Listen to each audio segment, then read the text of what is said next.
चलिए guys, good afternoon. कैसे हो आप लोग? बढ़िया।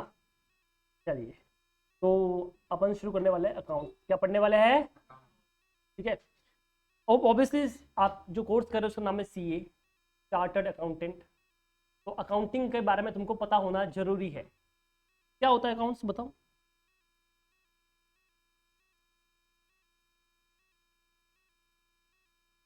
भाई, तुम चार्टर्ड अकाउंटेंट बनने वाले हो, उससे पहले बता दो सही अकाउंटिंग क्या होता है। Okay, recording of transaction is called accounting तुम्हारे हिसाब से। तो रिकॉर्डिंग ऑफ ट्रांजेक्शन, बेटा अगर रिकॉर्डिंग ऑफ ट्रांजेक्शन अकाउंटिंग है तो बुक कीपिंग क्या है?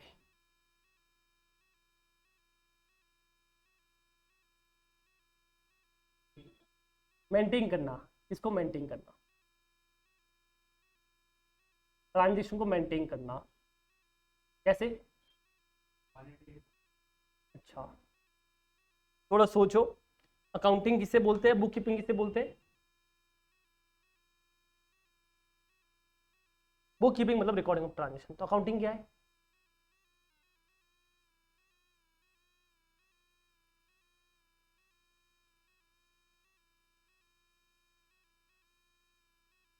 बोलो, सोचो।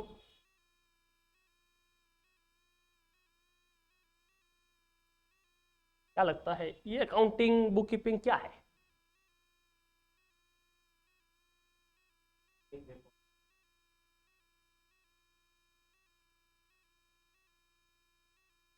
ठीक है, बोलो।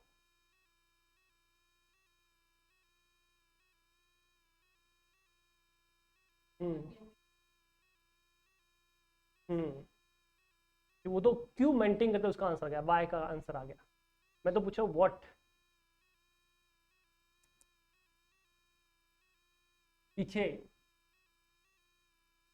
बोल बेटा, बोल। क्या होता है अकाउंटिंग? क्या होता है बुक कीपिंग? चलिए, book keeping is the recording of the transaction. किसी भी ट्रांजेक्शन को रिकॉर्ड करना, उसे क्या बोलते हैं? बुक कीपिंग बोलते हैं। अब बुक कीपिंग जो है, ठीक है, एक मिनट। अरे सिद्धार्थ, सिद्धार्थ।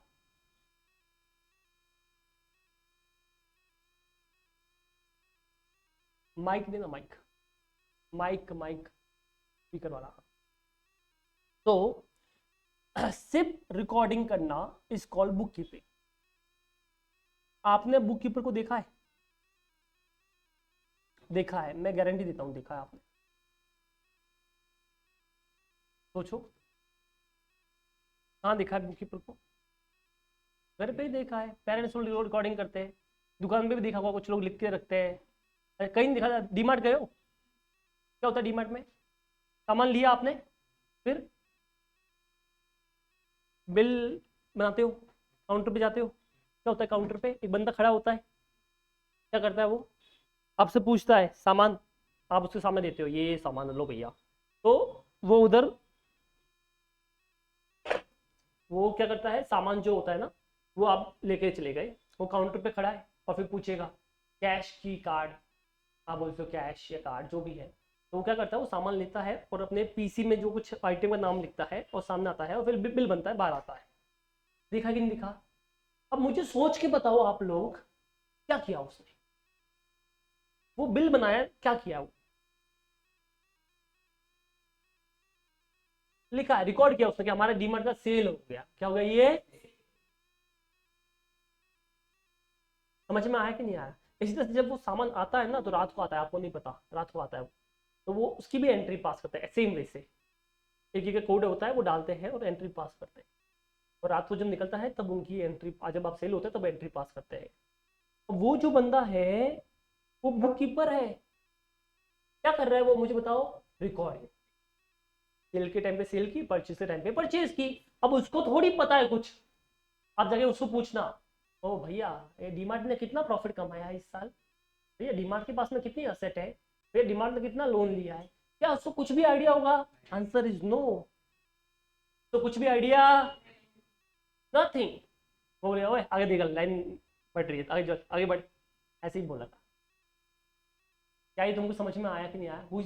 वो कौन है? वो जो बंदा बैठा है वो कौन है? Book keeper. एक तरह से वो अकाउंटिंग मेंटेन कर रहा है, डीमर का सेल मेंटेन कर रहा है। तो जो बुक कीपिंग होती है ना बेटा, वो छोटा है चीज है, वो कोई भी बंदा मेंटेन कर सकता है। जूनियर स्टाफ होता है, जरूरी नहीं कॉमर्स वाला। क्या वो सारे कॉमर्स वाले होते हैं? नहीं, उसमें कोई 10th पास, कोई 12th पास, कोई साइंस वाला, कोई आर्ट्स वाला, वो सब लोग होते हैं।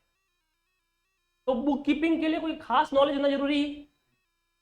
जस्ट आपको रिकॉर्ड करना है चीजों को, ये इतना सेल हुआ, इतना परचेज हुआ, ये आया, ये पैसा गया। घर पे भी घर वाले मेंटेन करते हैं, ये इतना सैलरी आया, उसमें से इतना ये खर्चा किया, इतना घूमने गए, ये किया वो किया। सब करते कि नहीं करते हैं? करते हैं। तो अभी वो जो कर रहे हैं वो क्या है? Book keeping. क्या है वो? सिंपल वर्ड में। बट अकाउंटिंग जो है वो बुक कीपिंग नहीं होती है। अकाउंटिंग थोड़ा सा वास्ट वर्ड है। अकाउंटिंग में क्या होती है? रिकॉर्डिंग होती है, फिर क्लासीफाइंग होता है, फिर समराइजेशन होता है, फिर एनालिसिस होता है, फिर इंटरप्रिटेशन होता है, और इन अ सिस्टमेटिक वे होता है। ऐसे नहीं कैसे भी कर लो। डीमार्ट में कोई सिस्टमेटिक वे, तुम आगे बढ़े हो, तुम्हारा एंट्री पास कर लिया, तुम आए, तुम्हारा वे हो जाएगा, ऐसा ऐसा सिस्टम नहीं कि ए बेस पे होना चाहिए, बी बेस पे होना चाहिए, ऐसा कुछ भी। जो आप 10 सामान दे 10 सामान के साथ में हो जाएगी। समझ में आया कि नहीं आता? कोई प्रॉपर सिस्टम नहीं है। रिकॉर्डिंग कर रहा है but not in a systematic way. और अकाउंटिंग करें तो हम कैसे करेंगे? सिस्टमेटिक वे में करेंगे। वो सिस्टम कैसे बनेगा वो भी देखेंगे अपन, पूरा स्टार्ट टू एंड तक का कैसे सिस्टम मेंटेन होता है। चलो पहले ये बताओ, अकाउंटिंग क्यों करनी है? आप अकाउंटिंग काय को करना चाहते हो? बताओ काय को, वाई? क्या लगता है अकाउंटिंग क्यों करनी चाहिए?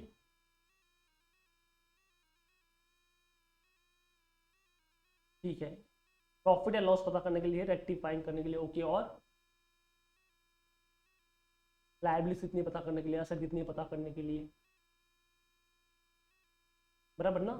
सिंपल सा चीज है। नॉर्मली अकाउंटिंग क्यों करते हो? कोई भी चीज को लिखते क्यों? कि भूल न जाए। सिंपल वे, अगर मैं आपसे फीस लेता हूँ, लिखता नहीं हूँ, तो मैं तो भूल जाऊंगा, आप भी भूल जाओगे। आप नहीं भूलोगे, मैं तो भूल जाऊंगा।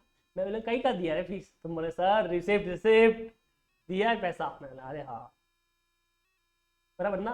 फिर तुम दोगे 2,000, फिर मैंने सर मैं तो 20,000 दी थी आपको, भूल गया आप? तो क्या मुझे चीजों को लिखना चाहिए नहीं लिखना चाहिए? लिखना चाहिए।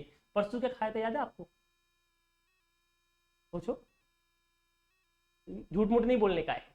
परसों क्या खाया था याद है तुमको? याद करो, सोचो। अच्छा परसों छोड़ो, 4 दिन पहले, पता ही नहीं है आपको?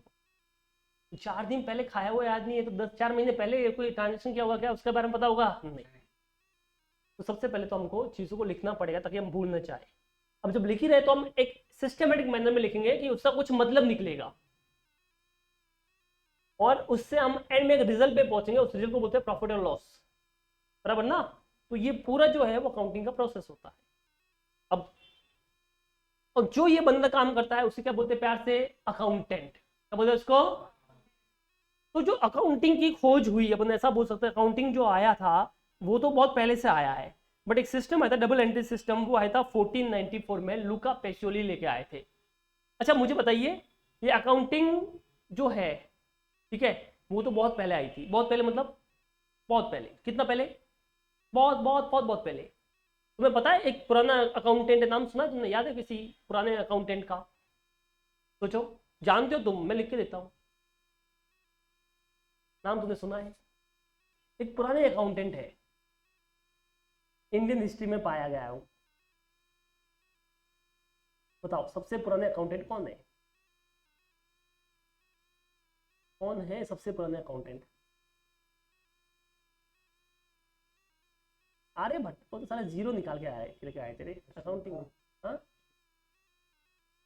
अशोक का, राजा अशोक। नहीं, उससे भी पुराने।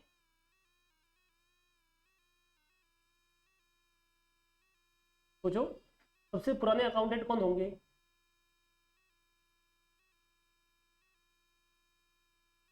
चलो बोलता हूँ, मुनि जी नाम सुना है? मुंशी जी, मूवी हुई थे, तो मुंशी जी होते थे पहले। उनसे भी पुराने अकाउंटेंट है। मुंशी जी से भी पुराने कोई अकाउंटेंट है रे? कौन है? चलो सस्पेंस से पर्दा उठाया जाए। तुमने सुना होगा चित्रगुप्त, नाम सुना है? यमराज नाम सुना है कि नहीं सुना है? यमराज के सामने कौन होता है? क्या करते हैं चित्रगुप्त? हिसाब किताब। तुम्हारे पाप और पुण्य का हिसाब किताब होगा, तुम स्वर्ग में जाओगे कि नरक में जाओगे हम बताएंगे आपको, आओ ऊपर। याद आया कि नहीं आया? पुरानी मूवीज देखी होगी, थोड़ी आजकल नहीं देखी होगी, साउथ इंडियन देखी होगी। एक वो कादर खान की मूवी भी आई थी, कोई तो थी उसमें, वो था चित्रगुप्त। वो चित्रगुप्त क्या करता, याद करो, एक लाल बुक बुक थी उसके हाथ में, और वो साथ में यमराज के सामने घूमता था कि तुम मर गए, टपक गए, ऊपर आओगे, हाँ इधर आओ इधर आओ, हो कितने पाप किए तुमने, बड़े पापी हो तुम तो, नरक में जाओगे तुम तो, अच्छा अच्छा तुम तो बहुत अच्छे पुण्य किए तुमने, चलो तुम स्वर्ग में जाओ। तो वो चित्रगुप्त ने बेसिकली क्या किया था उस बुक में, हिसाब किताब मेंटेन किया था। क्या किया था? हमारे पाप और पुण्य का। तो सबसे पुराने अकाउंटेंट तो बेसिकली वो हुए, बट जब उन्होंने अकाउंटिंग की तो कोई सिस्टमेटिक वे नहीं था, नहीं था कोई।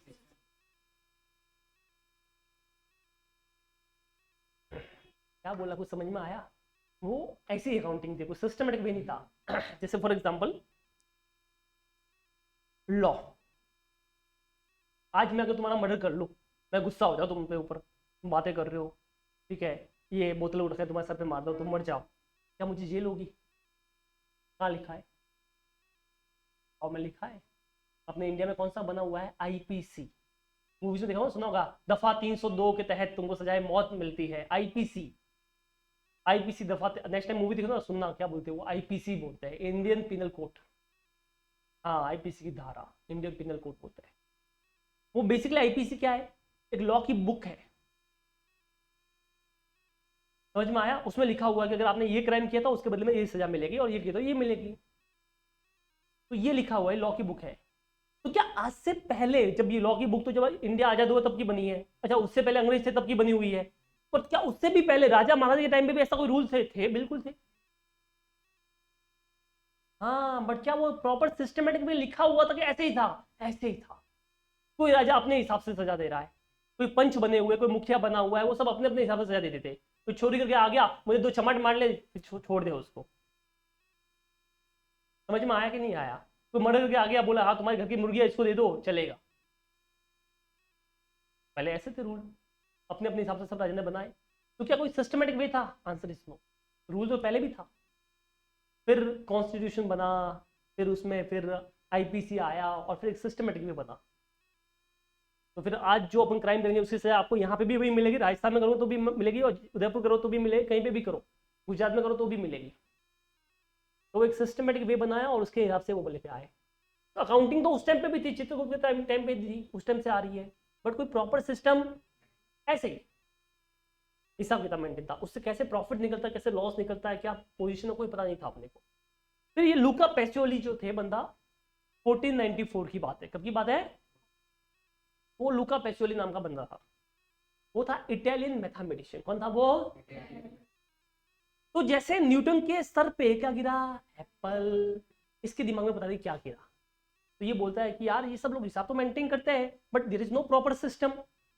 तो उसने बोला एक प्रॉपर सिस्टम होना चाहिए, और फिर रातों रात वो जग गया, बैठ गया, बोलता मैं तो एक बुक बनाऊंगा बड़ी सी, और सब पूरा सिस्टम उसने निकाला, इधर उधर ये सब किया, और वो लेके आया डबल एंट्री सिस्टम। क्या लेके आ गया? बोला ये लो बुक, आज से जो भी अकाउंटिंग करेंगे इसके हिसाब से होनी चाहिए। तो बेसिकली वो लॉ की बुक जो होती है ना, वैसे डबल एंट्री बुक बना दे दी, ये लो। लोगों ने देखा कि बात, अरे बढ़िया है, तो बहुत सिस्टमेटिक बेसिस से बनाया, बहुत सही बनाया है।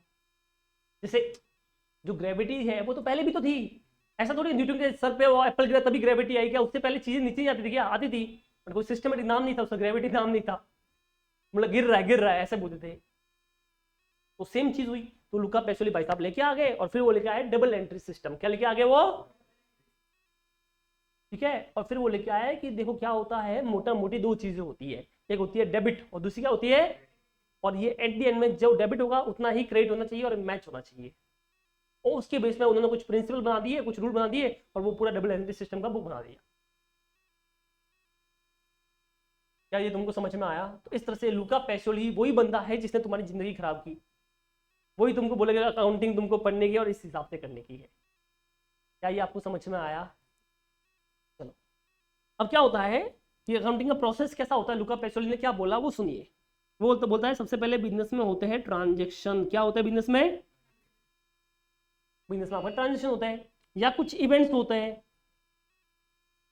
उन ट्रांजेक्शन या इवेंट को अपने को रिकॉर्ड करना पड़ेगा, लिखना पड़ेगा ताकि भूल ना जाए। अब वो जो लिखोगे तो इसे बोलते हैं रिकॉर्डिंग करना। क्या बोलते हैं इसको? और ये रिकॉर्डिंग कहाँ पे होती है वो समझिए। ये रिकॉर्डिंग जो आप करोगे वो आपकी रिकॉर्डिंग होती है जर्नल में। कहाँ पे करोगे? या तुम इसकी रिकॉर्डिंग करोगे बेटा सब्सिडरी बुक में। तो या तो आप इसकी रिकॉर्डिंग करोगे जर्नल में या कहां पे करोगे? अब ये दो क्यों है? जर्नल में भी रिकॉर्डिंग होती है और सब्सिडी बुक में भी रिकॉर्डिंग होती है, तो दो क्यों है? एक ही होना चाहिए ना, दो दो क्यों? सोचो, बताओ।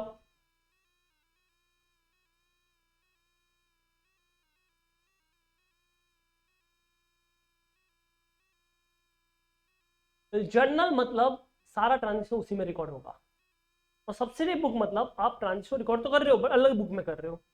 ये कोई नई बात नहीं है, ये चीज आपने भी की है और मैंने भी की है। तुम मानते नहीं हो, प्रॉब्लम तुम्हारी क्या पता है। मैं कोई बोलता हूं तुम मानते नहीं, तुम है ऐसा हुआ है, ऐसा बिल्कुल हुआ है।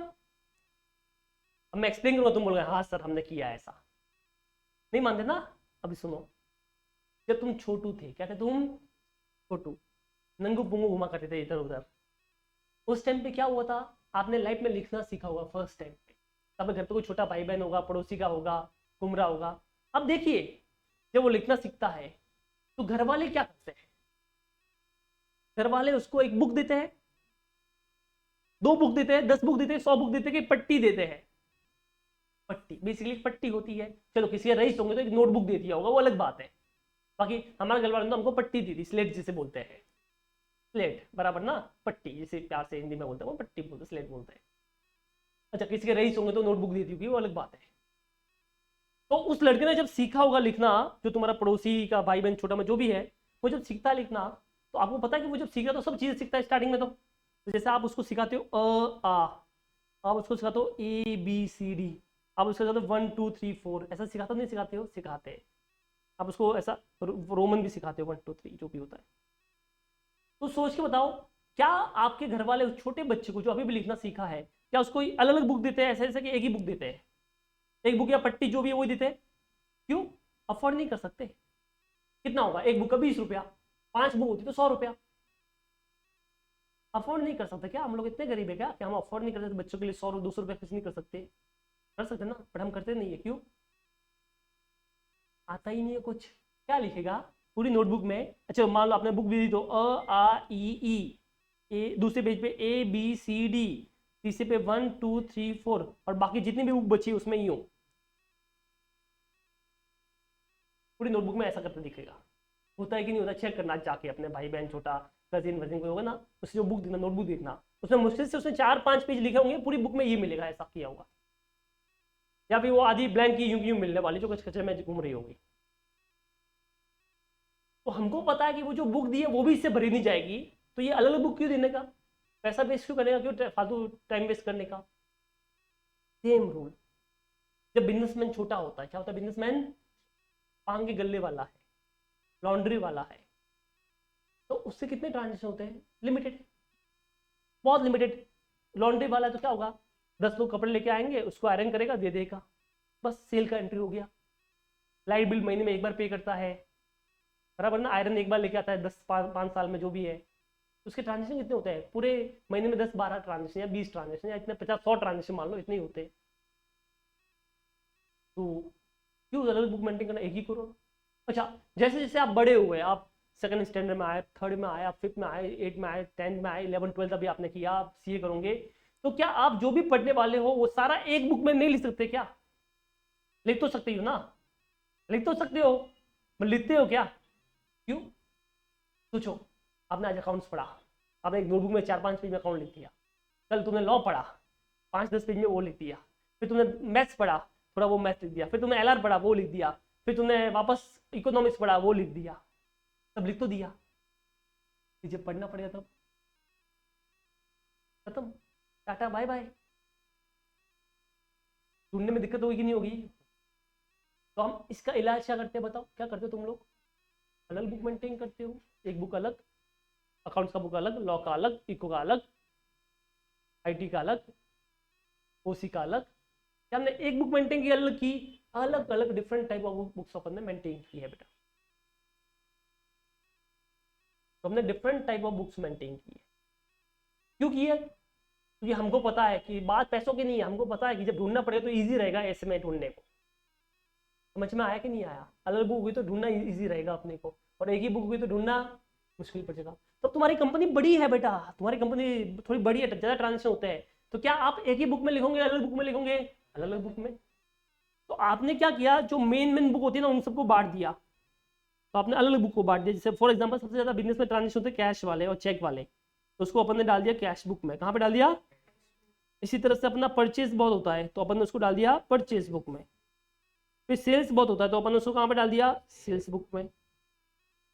फिर परचेज हुआ तो परचेज रिटर्न भी तो होगा, तो परचेज रिटर्न बुक में डाल दिया। तो सेल्स हुआ तो सेल्स रिटर्न भी तो होगा, तो सेल्स रिटर्न बुक में डाल दिया। इसी तरह से एक और चीज आती है, पहले क्या बिल्स बहुत होते थे, तो बिल्स रिसेबल बुक अलग से मेंटेन होती थी और बिल्स पेबल भी अलग से होती थी मेंटेन। तो इस तरह से पहले तुम्हारा बिल्स रिसेबल बिल्स पेबल अलग बुक मेंटेन होती थी। पर अभी भी बहुत सारी चीजें ऐसी जो इन बुक में नहीं आई है। तो कुछ छोटे मोटे ट्रांजेक्शन होते हैं, लिमिटेड होते हैं बेचारे, वो बोलते हैं सबको घर मिल गया, तुझे ये घर मिला, तुझे ये मिला, मुझे सर कोई घर नहीं मिला, मेरा कोई नहीं है। तो मैंने बोला रुको, जिसका कोई नहीं उन बेसहारों का सहारा मैं हूं, और उसको नाम बोला गया जनरल प्रॉपर। क्या नाम बोला गया उसको? तो जिसका कोई नहीं बेसहारों का सहारा कौन है बेटा? General proper. अब क्योंकि वो भी जनरल ये भी जनरल, कंफ्यूज ना हो तो इसका आगे अपन लिखते हैं जनरल प्रॉपर। क्या लिखते हैं इसका आगे? तो बोलते हैं जिसका कोई नहीं उसका मैं है। तो जो इन ऊपर वाली बुक में से कहीं पे भी नहीं आएगा वो सब मेरे पास आओ, मैं तुमको रखेगा, टेंशन मत लो। तो ये जनरल प्रॉपर जो है वो किसी को खाली छोड़ने नहीं देगा, जिसका कोई नहीं उसका मैं बैठा है। तो ये बेसहारों का सहारा है, नाम क्या है इसका? General proper. इस तरह से टोटल मिला के ये बुक्स अपन मेंटेन करते हैं, इन्हें बोलते हैं सब्सिडरी बुक। क्या बोलते हैं इनको? समझ में आया ये वाला? अब जब भी हम एंट्री पास करते हैं तो हम हमेशा एंट्री पास करते हैं क्रोनोलॉजिकल ऑर्डर में। क्रोनोलॉजी का मतलब होगा जो इवेंट पहले हुआ उसकी पहले एंट्री पास होगी, जो बाद में होगा वैसे बाद में होगी। तो डे वाइज अपन एंट्री पास करेंगे। ठीक है, अंडरस्टूड? अब समझो, जैसे मुझे अपनी नोटबुक देते हो सब लोग दो। जैसे मान लो अगर मैं छोटा बिजनेस में होता तो मैं एक ही बुक मेंटेन करता, इससे बोलते जर्नल। क्या बोलते हैं इसको? पर मैं थोड़ा बड़ा बिजनेसमैन है तो मैं ये बुक मेंटेन कर रहा है। ये मेरी मान लो कैश बुक है। कौन सी बुक है ये? तुम भी दो। ये मान लो मेरी परचेज बुक है, मैं परचेज करता तो इसमें लिखता है। आप भी दो। अगर मैं सेल्स करता तो इसमें लिखता है ये सेल्स बुक है। आप भी दे दो। चलो, और मान लो मैं रिटर्न रिटर्न करता तो मैं परचेज रिटर्न बुक ये मेरी, या सेल्स रिटर्न बुक ये होगी। तो और भी हो सकती है बुक्स, बट इतना काफी हो गया बराबर ना। तो ये मान लो 4 बुक मैंने लिखी है, ठीक है। ये मेरी 4 अलग बुक है, cash book, purchase book, sales book, purchase return book, ऐसे अलग अलग बुक मेरे पास में है इतनी सारी। अब आप मुझे बताइए कि मैं जब भी ट्रांजेक्शन करूंगा तो उसमें इन बुक में नाम आएगा कि नहीं आएगा? आएगा। ठीक है, तो मैंने इसमें एंट्री पास की। तो क्या नाम है आपका? शगुन। तो शगुन से मैं परचेज करता है, क्या करता है मैं? तो ये मेरे इस परचेज बुक में आएगा। चलो, अभी मैंने इनसे परचेज किया, क्या नाम है आपका? अंजलि। अंजलि से परचेज किया तो वो भी इसमें आएगा। आपसे किया, क्या नाम है आपका? डिपेंसी। डिपेंसी से किया तो वो इसमें आएगा, क्या नाम है आपका? चिंकी। चिंकी से किया तो वो भी इसमें आएगा। अब मुझे बताओ, वापस मुझे इन्होंने पैसा दिया तो ये कैश बुक मेरा इसमें आ गया। फिर चिंकी ने मुझे पैसा दिया तो वापस चिंकी का नाम भी इसमें आ गया। फिर मैंने इनको वापस रिटर्न किया तो चिंकी ने रिटर्न किया तो चिंकी का नाम वापस इस बुक में आ गया। तो मुझे बताइए, क्या इन बुक्स में जैसे जैसे मैं परचेज करेगा, जैसे जैसे सेल्स करेगा, सबका नाम आएगा कि नहीं आएगा? आएगा, डे वाइज आएगा। तो आपसे परचेज किया, आपसे किया, इनसे किया, वापस आया। तो इन सब बुक में, क्योंकि मैं तुमसे परचेज भी कर रहा हूं, मैं तुमसे सेल्स भी कर रहा हूं, मैं कैश भी ले रहा हूं, कैश भी दे रहा हूं, रिटर्न भी कर रहा हूं, इसके लिए मान लेते हैं चिंकी का नाम इन सब बुक में दिख रहा है, और बाकी दूसरे नाम भी सब है, डे वाइज है तो सबका नाम दिख रहा है। अब चिंकी मेरे पास में आती है, बोलती है सर, मैं बोला बोलिए, अपना जरा हिसाब करिए ना कितना होगा, मैं पैसे लेके आई हूँ या क्या, अपना हिसाब कीजिए। तो मुझे क्या करना पड़ेगा? मैं ढूंढना पड़ेगा। मैं बोले चिंकी रुक जा, 2 मिनट बैठ बैठ, चाय पी, मैं देखता हूँ। मैं ये बुक निकालूंगा, एक बुक ये वाली, मैं इसमें ओपन करूंगा और इसमें देखूंगा, हाँ ये रही चिंकी एक। फिर वापस लिखूंगा ये रही चिंकी 2, फिर वापस देखूंगा ये रही चिंकी 3, फिर वापस देखूंगा ये रही चिंकी 4, फिर वापस देखूंगा ये रही चिंकी 5, ऐसे ऐसा करके देखूंगा। फिर इस बुक में ढूंढूंगा, फिर इसमें भी ढूंढूंगा, फिर इसमें भी ढूंढूंगा।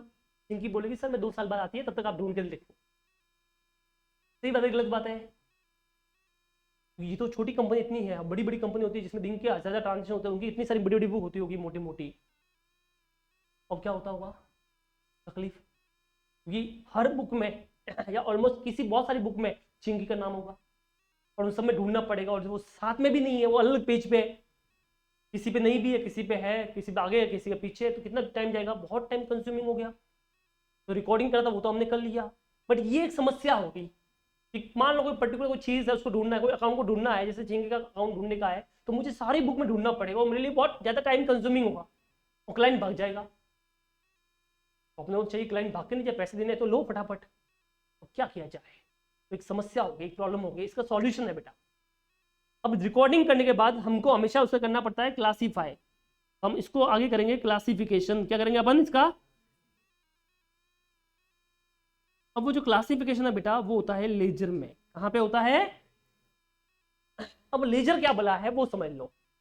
तो नोटबुक दो, नोटबुक दे दो, है तुम्हारे पास?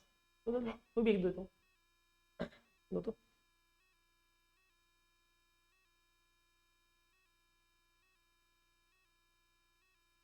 This is called laser. ये भी ऐसी बुक है, सेम की सेम बुक है, बट हम इसे प्यार से क्या बोलेंगे। अब इसमें एक इंटरेस्टिंग चीज है, ध्यान से सुनना। जब मैं फर्स्ट टाइम रिकॉर्डिंग करता है तो इसमें सब बुक में जो भी ट्रांजेक्शन किया वो सब आएंगे, बट डे वाइज आएंगे। इस बुक में भी मैं उसी टाइम पे रिकॉर्ड करेगा जब वहां पे कर रहा है, बट सुनना ध्यान से। इसमें मैं रिकॉर्डिंग करेगा बाय अकाउंट वाइज। कैसे रिकॉर्डिंग करेगा?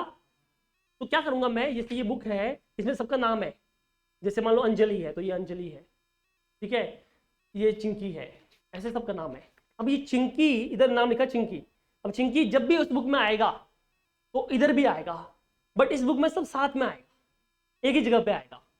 तो जब मान लो इस बुक में मान लो परचेज किया मैंने, तो परचेज में नाम आ गया चिंकी, तो उसी टाइम पे मैं इधर भी लिख रहा हूँ चिंकी, एक जगह पे। फिर मैंने 2 दिन के बाद मैं सेल किया चिंकी को, तो चिंकी नाम आया, अब वो नाम इधर ही आ रहा है, इसके पास में आ रहा है सेल। फिर चिंकी ने मुझे पैसा दिया तो मैं इस बुक में भी लिख रहा हूँ, बट उसी टाइम पे मैं इस बुक में भी लिख रहा हूँ कि पैसा आया। तो जो उसमें सब में लिखा हुआ है सेम चीज इसमें भी लिखी हुई है, बट इसमें कैसे लिखा हुआ है? Account wise. कैसे लिखा हुआ है?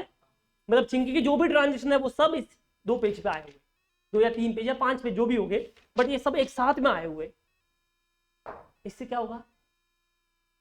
जैसे चिंकी मेरे पास आएगी तो क्या मुझे उन बुक को देखना है, इसको देखना है, इसको, और उसमें सब नाम निकालूंगा, चिंकी का अकाउंट किधर गया, चिंकी ये रहा चिंकी।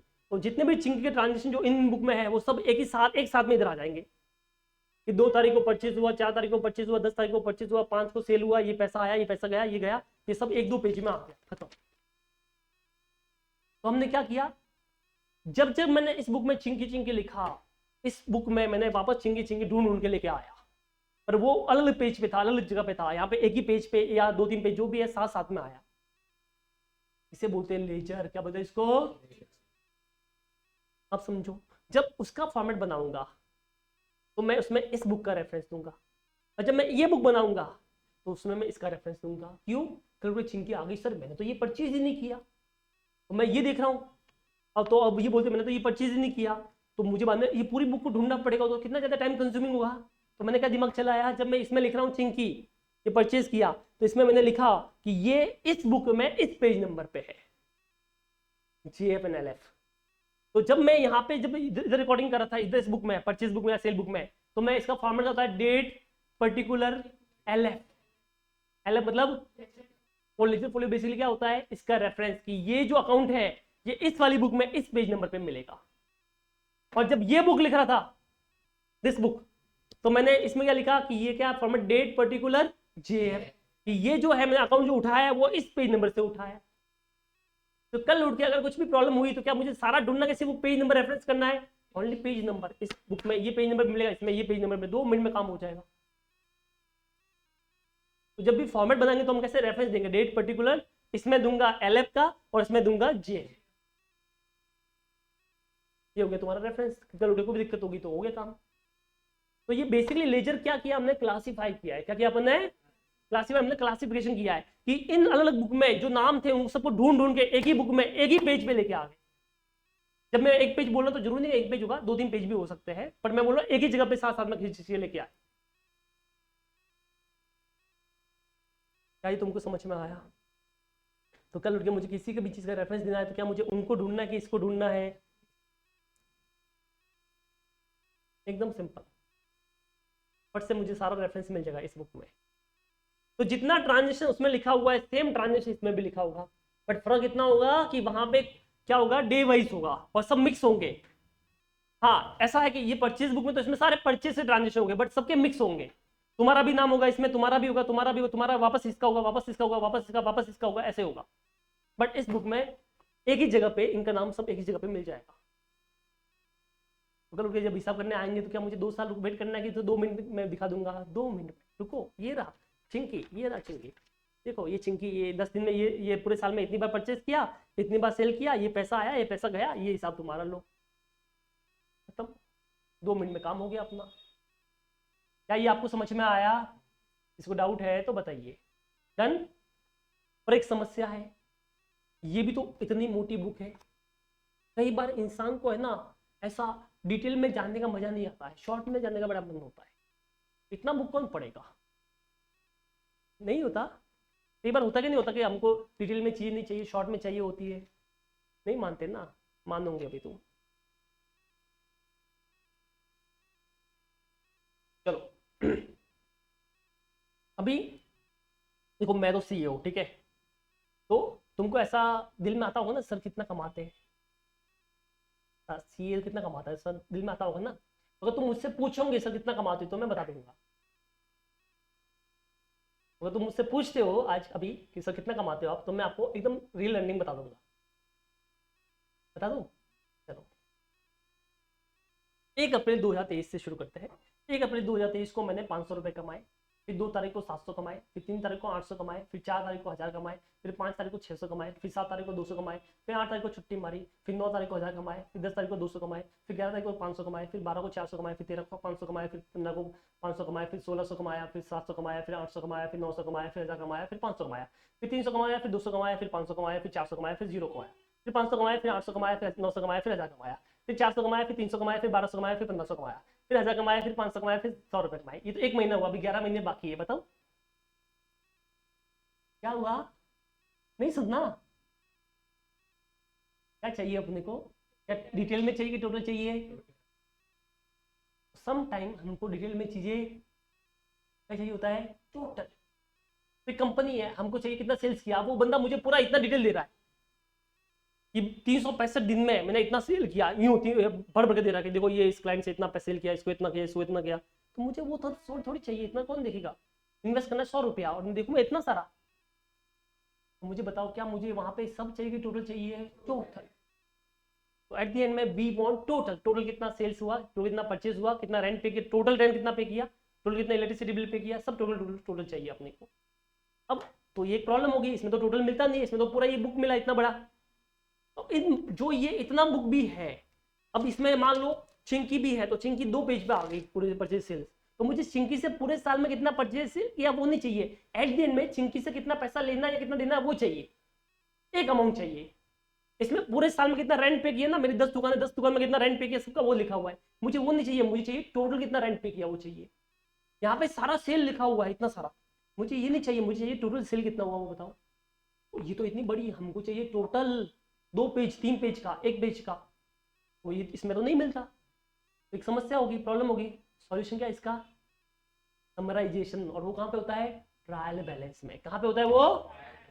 तो ये क्लासिफिकेशन के बाद एक प्रॉब्लम आती है कि इसमें भी चीजें डिटेल में होती है बट हमको डिटेल में नहीं सुनना होता। अभी आपने प्रूफ भी किया, तो हमको चाहिए समराइज करना है, तो हमको चाहिए समराइजेशन, समराइज चीजें चाहिए। और वो जो समराइज चीजें होती है वो कहाँ पे मिलती है अपने को? ट्रायल बैलेंस में। तो हमको चाहिए समराइज चीजें, क्या चाहिए अपने को? समराइजेशन चाहिए, नहीं चाहिए टोटल में। अभी मैंने बताया, आप खुद पक गए, बोलते बस करो सर नहीं सुनना, मारूंगा, अभी मारूंगी मैं तो पकड़ के, बस करो कितना सुनाते हो, 1 महीने का सुना दिया, हम उसमें थक गए, आप 11 महीने और बोलने की बात कर रहे हो। हमको चाहिए टोटल, क्या चाहिए? तो अब वो टोटल कहाँ पे मिलेगा, ट्रायल बैलेंस। मतलब पहले इतनी बुक को हम इधर साथ में लेके आए, अब इस बुक को भी 2 पेज में लेके आएंगे, 2 पेज, 1 पेज, 3 पेज, बस इतने में, उसको बोलते हैं ट्रायल बैलेंस। क्या बोलते हैं उसको?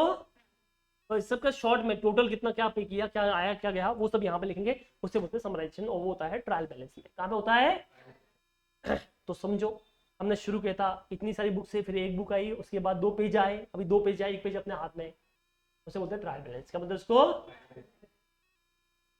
ये होने के बाद अभी तक मेन चीज तो आई नहीं है, जो अपना मोटिव होता है बिजनेस करने का। क्या मोटिव होता है बिजनेस करने का?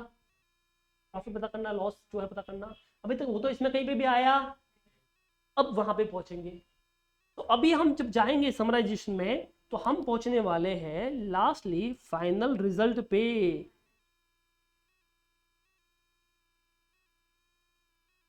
अब ये रिजल्ट में 3 चीजें आती है, कितनी आती है?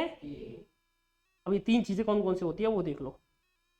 फर्स्ट आती है ट्रेडिंग काउंट, सेकंड आता है प्रॉफिट एंड लॉस अकाउंट, और लास्ट में क्या आता है? तुम्हारा प्यारा बैलेंस शीट। ये जो ट्रेडिंग काउंट और प्रॉफिट लॉस है, दोनों प्रॉफिट शो करता है। क्या शो करता है? तो मेरा क्वेश्चन वापस आएगा, 2 क्यों है?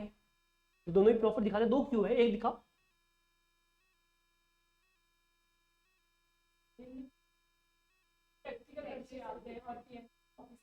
मैंने तो क्या आता है तो पूछा ही नहीं, मैं तो पूछ रहा हूँ क्यों 2 दिखाते हो। मेरा तो क्वेश्चन ये है, एक ग्रॉस दिखाता है, एक नेट दिखाता है, क्या फर्क पड़ता है ग्रॉस और नेट से?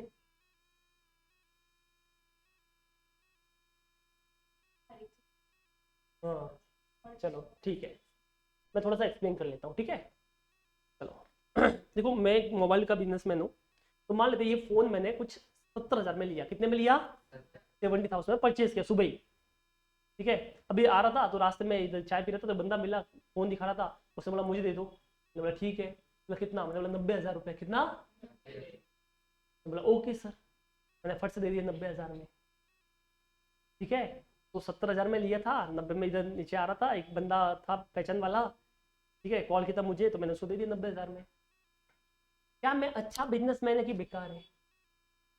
अच्छा बिजनेसमैन है पक्का, क्योंकि मैंने 70 में लिया है और 90 में बेच दिया, तो मैंने 20,000 रुपये प्रॉफिट ऑन गुड्स कमाया है। मैं बोला अच्छा बिजनेसमैन हो। एक छोटी सी चीज बताना भूल गया मैं, छोटी सी चीज थी वो बताना भूल गया। मैं अपने वर्डिंग चेंज नहीं करता, मेरे वर्डिंग अभी भी वही है। कितने में लिया था, कितने में बेचा, तो मैं अपने वर्डिंग चेंज करता। पर क्या है ना, वो जब सुबह मैंने फोन लिया तो मुझे समझ में नहीं आया मैं इसको कहाँ पे बेचूं, क्लाइंट कहाँ से मिलेंगे। तो मैंने जस्ट डायल पे एडवर्टाइजमेंट करा, उसका 30,000 रुपये पे किया। कितना पे किया? तो वहां से वो बंदे कॉल आया मेरे पास में। मैं अपने वर्डिंग चेंज नहीं कर रहा हूँ। मैंने कितने में लिया फोन? 70 में। कितने में बेचा? बस मैंने जस्ट डायल पे 30,000 की एडवर्टाइजमेंट कराई थी। अब बताओ मैं अच्छा बिजनेसमैन की बेकार है क्यों रे? पर मैं तो अपने वर्डिंग तो वही बोल रहा हूँ, 70 में लिया 90 में बेचा। मैं अपने वर्डिंग कहाँ चेंज कर रहा हूँ? मेरा वर्डिंग तो वही है, 70 में लिया 90 में बेचा, मैं वर्डिंग तो चेंज नहीं कर रहा। आप मुझे बेकार बोल रहे हो, पहले अच्छा बोल रहे थे, ऐसा भेदभाव क्यों?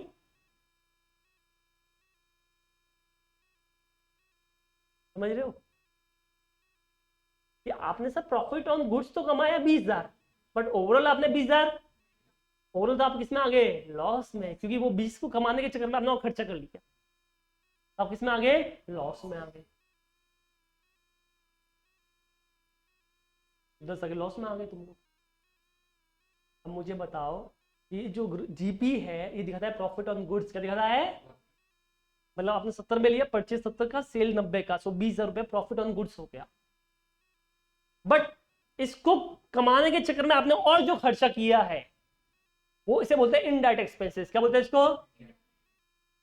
वो कितना हो गया? 20, जो 30,000 का हो गया, तो वो भी तो आएगा। तो ओवरऑल आप किसमें आ गए? लॉस। तो अगर मैं सिर्फ ट्रेडिंग अकाउंट आता तो मुझे प्रॉफिट दिखता, पर अगर मैं प्रॉफिट लॉस भी बना रहा हूं तो मुझे ओवरऑल पोजीशन पर मतलब ये पता चलेगा कितना ओवरऑल प्रॉफिट हुआ है। कितना हो गया ओवरऑल प्रॉफिट? लॉस 10,000 का। क्या ये तुमको समझ में आया? तो इस तरह से 2 चीज होती है, एक होता है प्रॉफिट ऑन गुड्स, दूसरा होता है ओवरऑल कितना तुमने उसको कमाने चक्कर में और कितना खर्चा किया। अगर मैं एक बनाता तो पता चलता, दोनों बनाए तो मुझे पता चल रहा है। क्या ये समझ में आया? अच्छा, इसके बाद में लास्टली बैलेंस शीट दे रखी है, क्या दे रखी है? साला बिजनेस का मोटिव प्रॉफिट है, स्टार्ट टू एंड तक अपन प्रॉफिट प्रॉफिट प्रॉफिट होते हैं। ये बैलेंस शीट का ही को है। क्यों ये जिंदगी में दुख आया? क्योंकि जो मैच नहीं होता है, जो तकलीफ तुमको देगा वो कौन देगा? तो दुख जो पीड़ा है वो तो सब बैलेंस शीट की है। तो ये दुख पीड़ा खत्म क्यों नहीं होती? ये बैलेंस शीट क्यों है, मुझे बताइए आप लोग। तो सब कुछ मोटिव प्रॉफिट है, सब कुछ प्रॉफिट है, तो बैलेंस शीट क्यों है लाइफ में? जो मैच नहीं होती है, बेकार सी चीज है ये वाली। दुखी तो ये करती है अपने को, तो क्यों बैलेंस शीट बनाने की है? हाँ।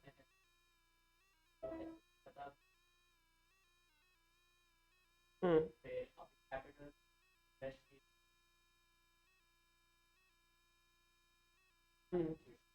मैंने तो ये पूछा ही नहीं क्या आता है, तो भी बोल दो आप ये हमेशा बताते से इसमें ये आता है। मैं तो पूछा बैलेंस शीट काय को है, दुख क्यों है, ये क्या दिखाता है बैलेंस शीट? प्रॉफिट लॉस तो ये पीएनएल दिखाएगा, बैलेंस शीट क्या दिखाती है? क्या बोले, कुछ तो बोले, तो क्या बोले? फाइनेंशियल पोजीशन दिखाती है। तो इंपॉर्टेंट क्या होता है? प्रॉफिट की फाइनेंशियल पोजीशन। Let's understand. चलो, बिकॉज मेन मोटिव तो प्रॉफिट का होता है ना। एट द एंड में बिजनेस क्यों करते हो? प्रॉफिट अर्न करने के लिए। और दुख दुख कौन देता है? Balance sheet. अब बैलेंस शीट फालतू होती है, नहीं होती? चलो देख लेते हैं।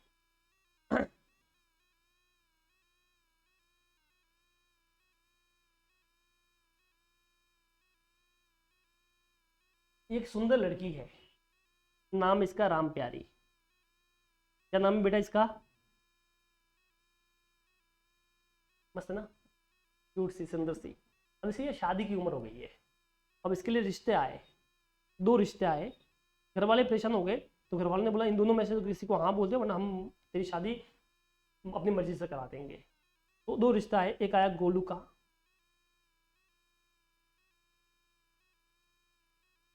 एक किसका आया है? मोलू का। दो रिश्ता है, एक गोलू है एक मोलू है। गोलू जो है वो सीए है मेरी तरह, बट वो जो पैसे कमाता है गोलू, गोलू जो पैसे कमाता है उसकी जो सैलरी है वो है बेटा 1 लाख रुपया पर मंथ। कितनी सैलरी है?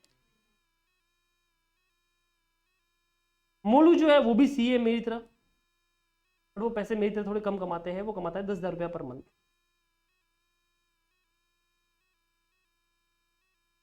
ठीक है। अभी अपने को राम की शादी करानी है। अरे दोनों सीए, घर वाले ने ढूंढने तो अच्छी बात है। और एक लाख कमाता है, दूसरा कितना कमाता है? 10,000 रुपये कमाता है। तो आपके हिसाब से राम प्यारे की शादी किससे करनी चाहिए? बट वेट, मैं बता देता हूँ कि लड़की बोली सर ऐसा थोड़ी है, सर पे बाल भी तो होने चाहिए, अरे वरना हाइट भी तो होनी चाहिए, तो गाना वाना भी नहीं होना चाहिए, तो ऐसा ऐसा अच्छा चाहिए हमको। तो ऐसे मान लेते हैं अभी के लिए Golu and Molu personality wise and body wise similar है ऑलमोस्ट, तो खास फर्क नहीं, दोनों के सर पे बाल है। तो अभी बताइए आपके हिसाब से मैं राम प्यारे की शादी किससे कराऊं? किससे कराऊंगे? गोलू से। गोलू से। तो आप बोल रहे हो गोलू से शादी कराऊंगा। अभी देखो ऐसी बात है, मैं अपने वर्डिंग तो कभी चेंज करता, मेरे वर्डिंग तो वही रहेंगे, मैं चेंज नहीं करता। बस एक छोटी सी बात मैं बताना भूल गया। बेटा जो गोलू है उसने एक लोन ले रखा है 2 करोड़ रुपए का, जो पे करना बाकी है। और जो मोलू है उसके पास में चर्चगेट में एक फ्लैट है 2 करोड़ रुपए का। किससे शादी कराओगे? पलटी मारी ना। क्यों मारी पलटी? ऐसे तो ठीक है। अब बात कर रहे हैं गोलू की, तो गोलू कितना कमा रहा है? 1 लाख रुपया पर मंथ। बट उसके ऊपर जो लाइबिलिटी है वो कितनी है? 2 करोड़ की। तो साल का कमा रहा है 12 लाख। बेटा वो लाइबिलिटी पे करते मर जाएगा ये गोलू बेचारा। साल का 12 लाख कमाया, तो 10-15 साल कमाएगा तब जाके ये लोन रीपे होगा, उसके ऊपर इंटरेस्ट भी तो लगेगा, तो मर जाएगा बेचारा। तो मोलू नहीं भी कमाएगा, तो उसके फ्लैट पड़ा उसको बेचेगा, एफडी करा लेगा, तो भी इससे ज्यादा कमाएगा। 2 करोड़ की एफडी कराते हैं, 10% का इन्वेस्टमेंट करते हैं, 10% का रेट मान लो एवरेज, तो कितना आता है साल का? 20 लाख रुपया। तो तुम तो बड़ा प्रॉफिट प्रॉफिट कर रहे थे, तो ये प्रॉफिट तो था 1 लाख और 10,000 रुपए, बराबर ना? जो कमाया वो प्रॉफिट, तो इसका प्रॉफिट 10,000 रुपए, इसका प्रॉफिट 1 लाख रुपया, तो प्रॉफिट तो उसका ज्यादा है, तो तुमने तो पलटी मार दी। क्यों? कई बार कंपनी बहुत प्रॉफिट में होती है बट उसके ऊपर लायबिलिटीज इतनी बड़ी होती है ना कि वो कितना भी प्रॉफिट कमा रहे, कई बार ऐसा लगता है कि ये प्रॉफिट कमा के बस वो लायबिलिटीज पे करेगी, तो बचेगा तो कुछ भी नहीं। तो क्या अपने लिए इंपॉर्टेंट सिर्फ प्रॉफिट होता है कि असेट और लायबिलिटीज भी होती है? आपने खुद देखा, आपने प्रॉफिट को देखा, डिसीजन लिया बट चेंज कर लिया असेट लायबिलिटीज के हिसाब से। तो रियल लाइफ में भी तो ऐसा होता होगा कि कंपनी है वो प्रॉफिट कमा रही है, बहुत प्रॉफिट कमा रही है, बट उसके ऊपर लायबिलिटीज बहुत ज़्यादा है, बहुत ज़्यादा लोन ले रखा है।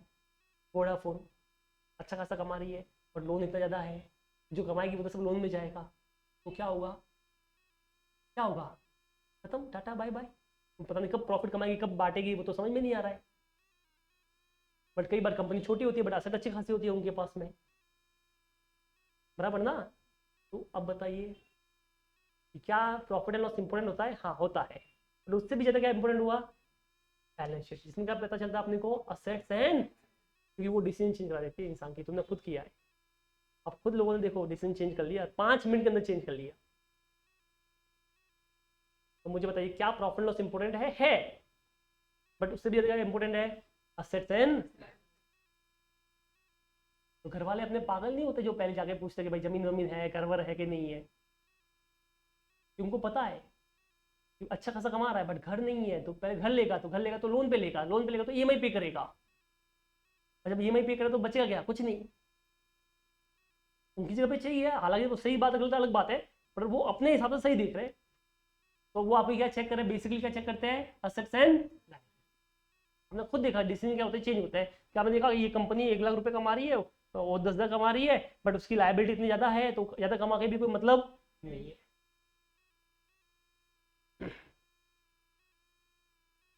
बोलो क्या ये तुमको समझ में आया? तो क्या बैलेंस शीट इंपॉर्टेंट होती है कि नहीं होती है? होती है, काफी ज्यादा इंपॉर्टेंट होती है, डिसीजन चेंज हो जाता है तुम्हारा, आपने खुद किया। तो ये जो प्रोसेस तुमने फॉलो किया है फ्रॉम ट्रांजेक्शन, जो इवेंट हुआ इसको रिकॉर्ड करने से लेकर क्लासीफाई करने से लेकर समराइज करने तक, फाइनल रिजल्ट तक, ये पूरा जो प्रोसेस है, ये वाला पूरा प्रोसेस, इसी को बोलते हैं अकाउंटिंग करना। क्या बोलते हैं इसको? बुक कीपिंग में इतना नहीं होता, उसमें सिर्फ रिकॉर्डिंग होती है, पर जो ये पूरा काम करता है उसे क्या बोलते हैं अपन? From the recording of transaction to the classification to summarisation to analysis to interpreted result, ये पूरा प्रोसेस होता है सिस्टमेटिक वे में, उसे क्या बोलते हैं अपन? अकाउंटिंग बोलते हैं। क्या बोलते हैं इसको? बोलिए क्या ये तुमको समझ में आया? किसी को भी इसमें डाउट है तो आप बोल सकते हो, ठीक है? तो ये अपना है अकाउंटिंग का प्रोसेस। चलो कॉपी कर लो इसको, नोटबुक ले लो आप अपनी। Thank you. ये उसको देते, पीछे देते।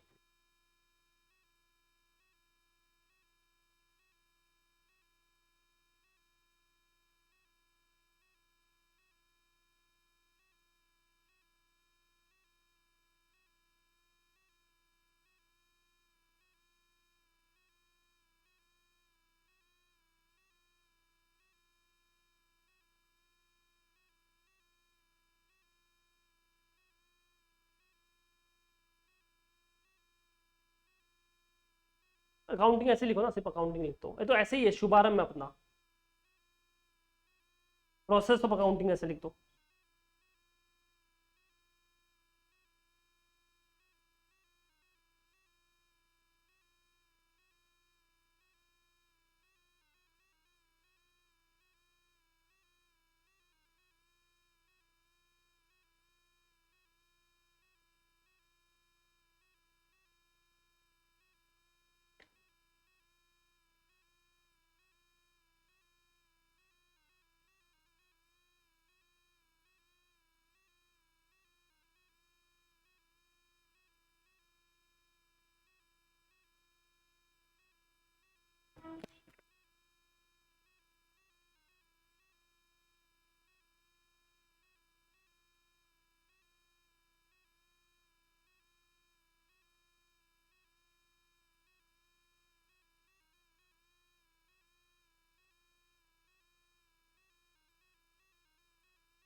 चलो कॉपी हुआ, ठीक है।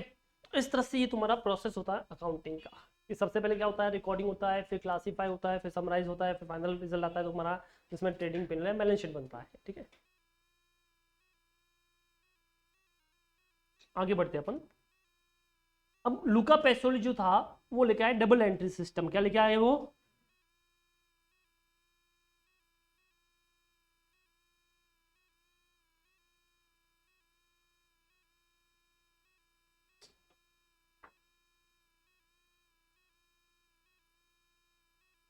वो क्या बोले कि देखो दो चीज है, एक होता है डेबिट, दूसरा क्या होता है, तो उसने दो पार्ट में चीजों को बांटा।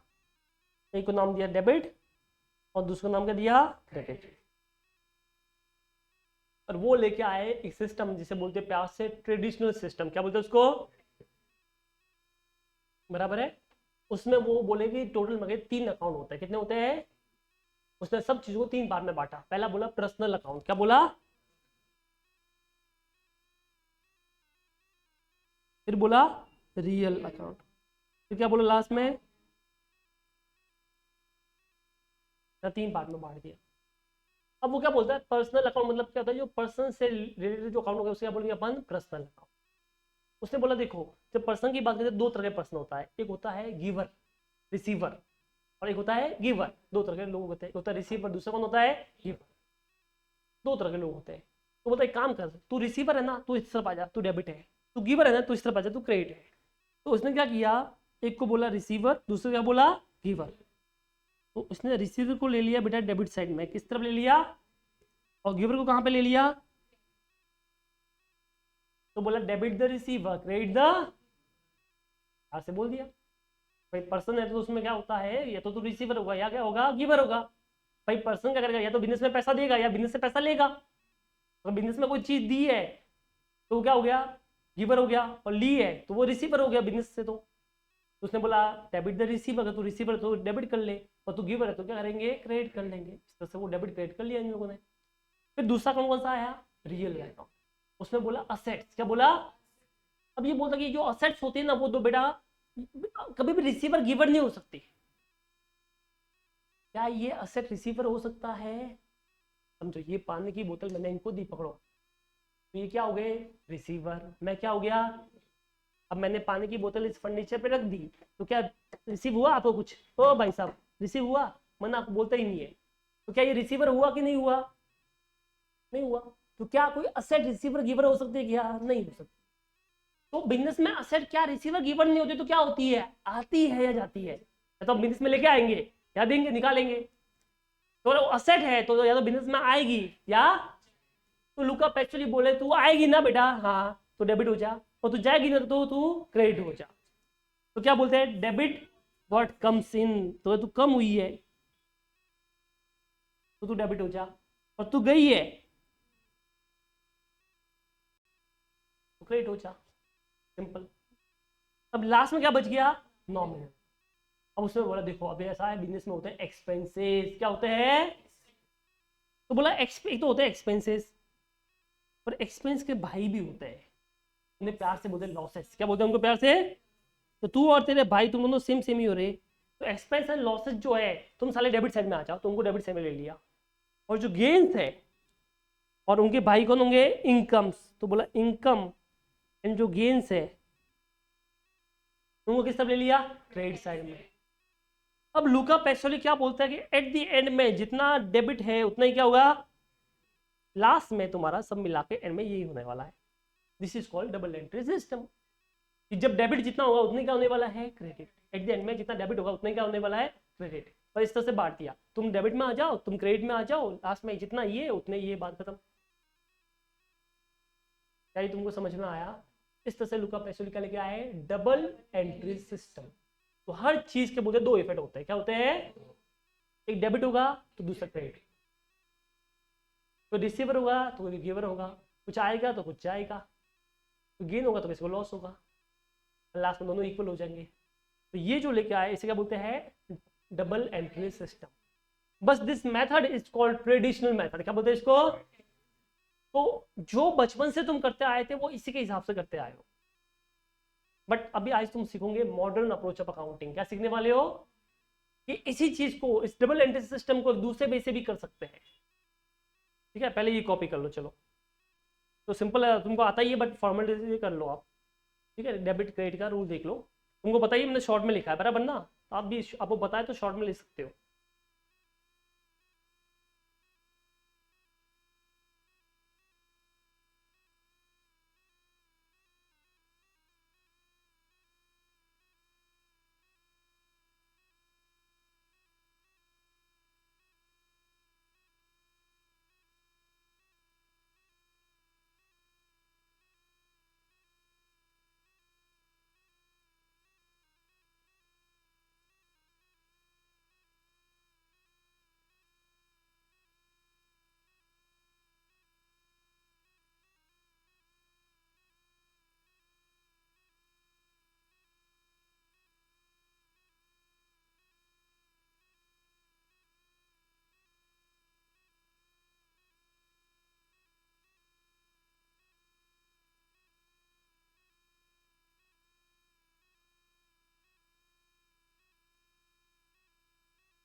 डन, कॉपी हो गया।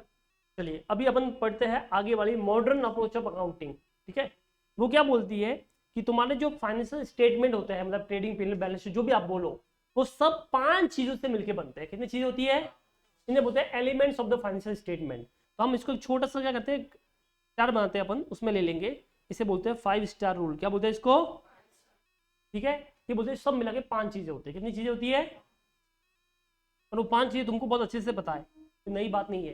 फॉर एग्जाम्पल, एक होता है असेट्स, बेटा दूसरा क्या होगा? लायबिलिटीज। एक होता है एक्सपेंसेस। क्या होता है? दूसरा क्या होगा? बहुत होशियार हो। अब लायबिलिटी को 2 पार्ट में बांट देते हैं। एक जो लायबिलिटी है वो बाहर के लोगों की होती है, एक होती है खुद के ओनर के लोगों की लायबिलिटी, उन्हें बोलते हैं कैपिटल। क्या बोलते हैं उसको? ठीक है, तो उसको अपन यहाँ से प्यार से बोल देंगे कैपिटल। तो लायबिलिटी में 2 पार्ट बांट दिए, तो वो आउटसाइड लायबिलिटीज होगी, ये ओनर की लायबिलिटी होगी, जिसे प्यार से कैपिटल बोलेंगे। तो इस तरह से हमने 5 चीजों में बांट दिया। अब इनका करना है ग्रुपिज्म। क्या करना है? जैसे नेपोटिज्म होता है, वैसे क्या करेंगे? ग्रुपिज्म।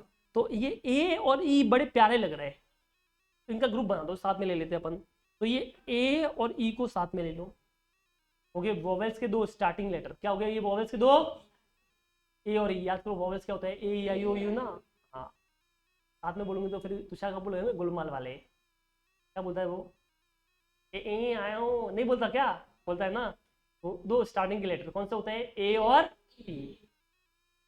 ठीक है, इनका ग्रुपिज्म कर लिया, और इनका भी ग्रुपिज्म कर लो। ये है एल आई सी, जिंदगी के साथ भी जिंदगी के, हाँ इनका सब, हाँ ग्रुपिज्म कर लो। अभी क्या बोलते हैं, ध्यान से सुनना, कि जो वोवेल्स के 2 स्टार्टिंग लेटर है ए और ई, इनका ग्रुपिज्म हो गया। इनके जो बैलेंस होते हैं वो नॉर्मली होते हैं डेबिट बैलेंस। कौन से होते हैं? तो इनको डेबिट साइड में ले लिया। और जो एल आई सी है, इनका कौन सा बैलेंस होता है बेटा? इनका क्रेडिट बैलेंस होता है।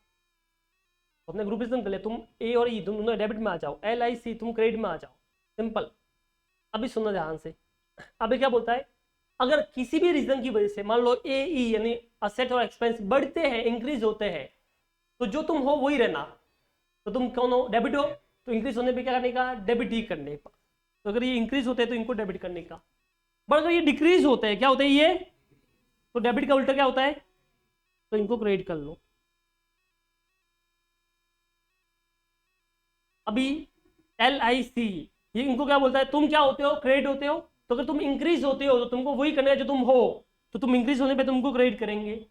अगर तुम डिक्रीज होते हो तो क्रेडिट का उल्टा क्या होता है, तो इनको डेबिट करेंगे। बस इतना छोटा सा रूल, दुनिया की कोई भी एंट्री इससे पास हो सकती है। आपको कोई पर्सनल रियल नॉमिनल दिखने का काम नहीं है, बस इतना छोटा सा रूल और दुनिया की कोई भी एंट्री इससे पास कर सकती हो। बस तुमको सिर्फ इतना पता होना चाहिए कि इसमें क्या मेरा असेट है, क्या एक्सपेंस है, क्या लायबिलिटी है, क्या इनकम है और क्या कैपिटल है। अगर वो बिजनेस में इंक्रीज हो रहे कि डिक्रीज हो रहे हैं, अगर इंक्रीज हो रहा है तो ए ही है तो डेबिट करना, डिक्रीज हो तो क्रेडिट करना।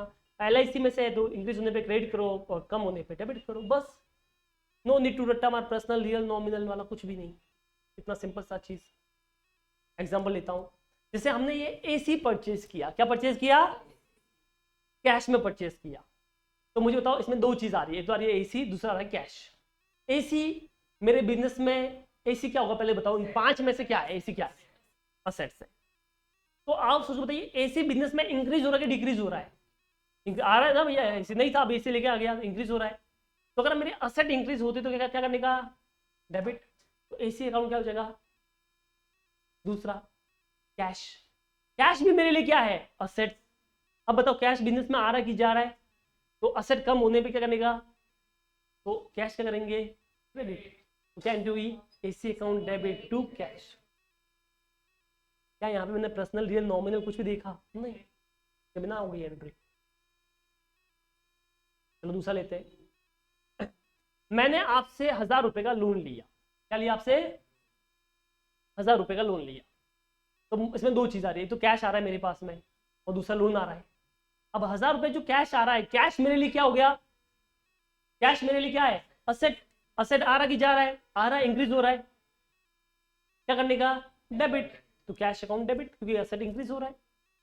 अब ये जो लोन है ये मेरे लिए क्या होगा, सोचो देखो, लायबिलिटीज। अब लायबिलिटीज कम हो रहा है कि बढ़ रहा है, बढ़ रहा है, तो टू लोन अकाउंट हो जाएगा, क्रेडिट हो जाएगा। अब ये लोन को मैंने रीपे कर लिया, तो ये लोन मेरे लिए लायबिलिटी था, रीपे किया तो लोन बढ़ रहा है कम हो रहा है। तो लायबिलिटी कम होने पे क्या करने का, डेबिट करने का, तो लोन अकाउंट डेबिट। और जब पे किया तो पैसा चला गया, पैसा मेरे लिए कैश का तो एसेट होता है, एसेट कम होने पे क्रेडिट करने की, तो loan account debit to cash. तो क्या हम इसकी हेल्प से भी एंट्री पास कर सकते हैं, हाँ। This is called modern approach of accounting. क्या बोलते हैं इसको, क्या ये आपको समझ में आया, ठीक है। तो ये भी आपको आगे हेल्प करेगा, इससे अकाउंटिंग इक्वेशन बनेगा, वो सब अपन देखेंगे। अभी के लिए सिर्फ मैं आइडिया दे रहा हूँ क्या क्या करने वाले अपन। क्या ये तुमको समझ में आया ये वाला, ठीक है, ठीक है। तो ये बेसिकली बड़ा सिंपल है। अब क्वेश्चन ये आता है कि सर थोड़ा सा कंफ्यूजन होता है एक्सपेंस में और असेट में, और लायबिलिटी और इनकम में कंफ्यूज होता हूँ कि कौन सा क्या होता है, पहले वो बताओ। तो हम एकदम सिंपल वे में बता रहा हूँ, वैसे अपना अलग से चैप्टर भी है तो करेंगे वापस। अभी आपको मैं शॉर्ट में बता रहा हूँ क्या होता है। जो एक्सपेंस और जो असेट होता है ना, ये एक्सपेंस और असेट, इन दोनों की खासियत है, इन दोनों में पैसा जाएगा तुम्हारी जेब से। जैसे मैंने AC परचेज किया तो क्या होगा, पैसा। मैंने लैपटॉप परचेज किया, पैसा। कैमरा परचेज किया, पैसा। लाइट बिल पे किया, पैसा। रेंट पे किया, पैसा। दोनों में पैसा जाता है, दोनों की खासियत है, दोनों में पैसा जाएगा, तुम्हारे बिजनेस में से पैसा जाएगा, फंड जाएगा। या तो चला गया या जाएगा, दोनों में से एक चीज होगी। पर जो एक्सपेंस होता है ना, उसमें जो फायदा मिलता है उस पैसे जाने के अगेंस्ट में, वो शॉर्ट टर्म मिलता है। क्या मिलता है, मतलब उसी टाइम मिलेगा, फ्यूचर में नहीं मिलेगा।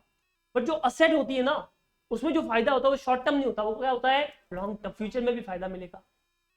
अब सपोज कीजिए, ठीक है, जैसे आपसे मैंने ये बिल्डिंग आपकी है, ठीक है, और मैं आपसे ये रेंट पे ले लिया, तो मैंने इस महीने यूज किया और मैंने आपको रेंट पे किया, तो क्या मुझे इसका फायदा फ्यूचर में भी मिलेगा कि अभी मिलेगा, रहने का फायदा क्या फ्यूचर मिलेगा, अभी मिलेगा, अभी।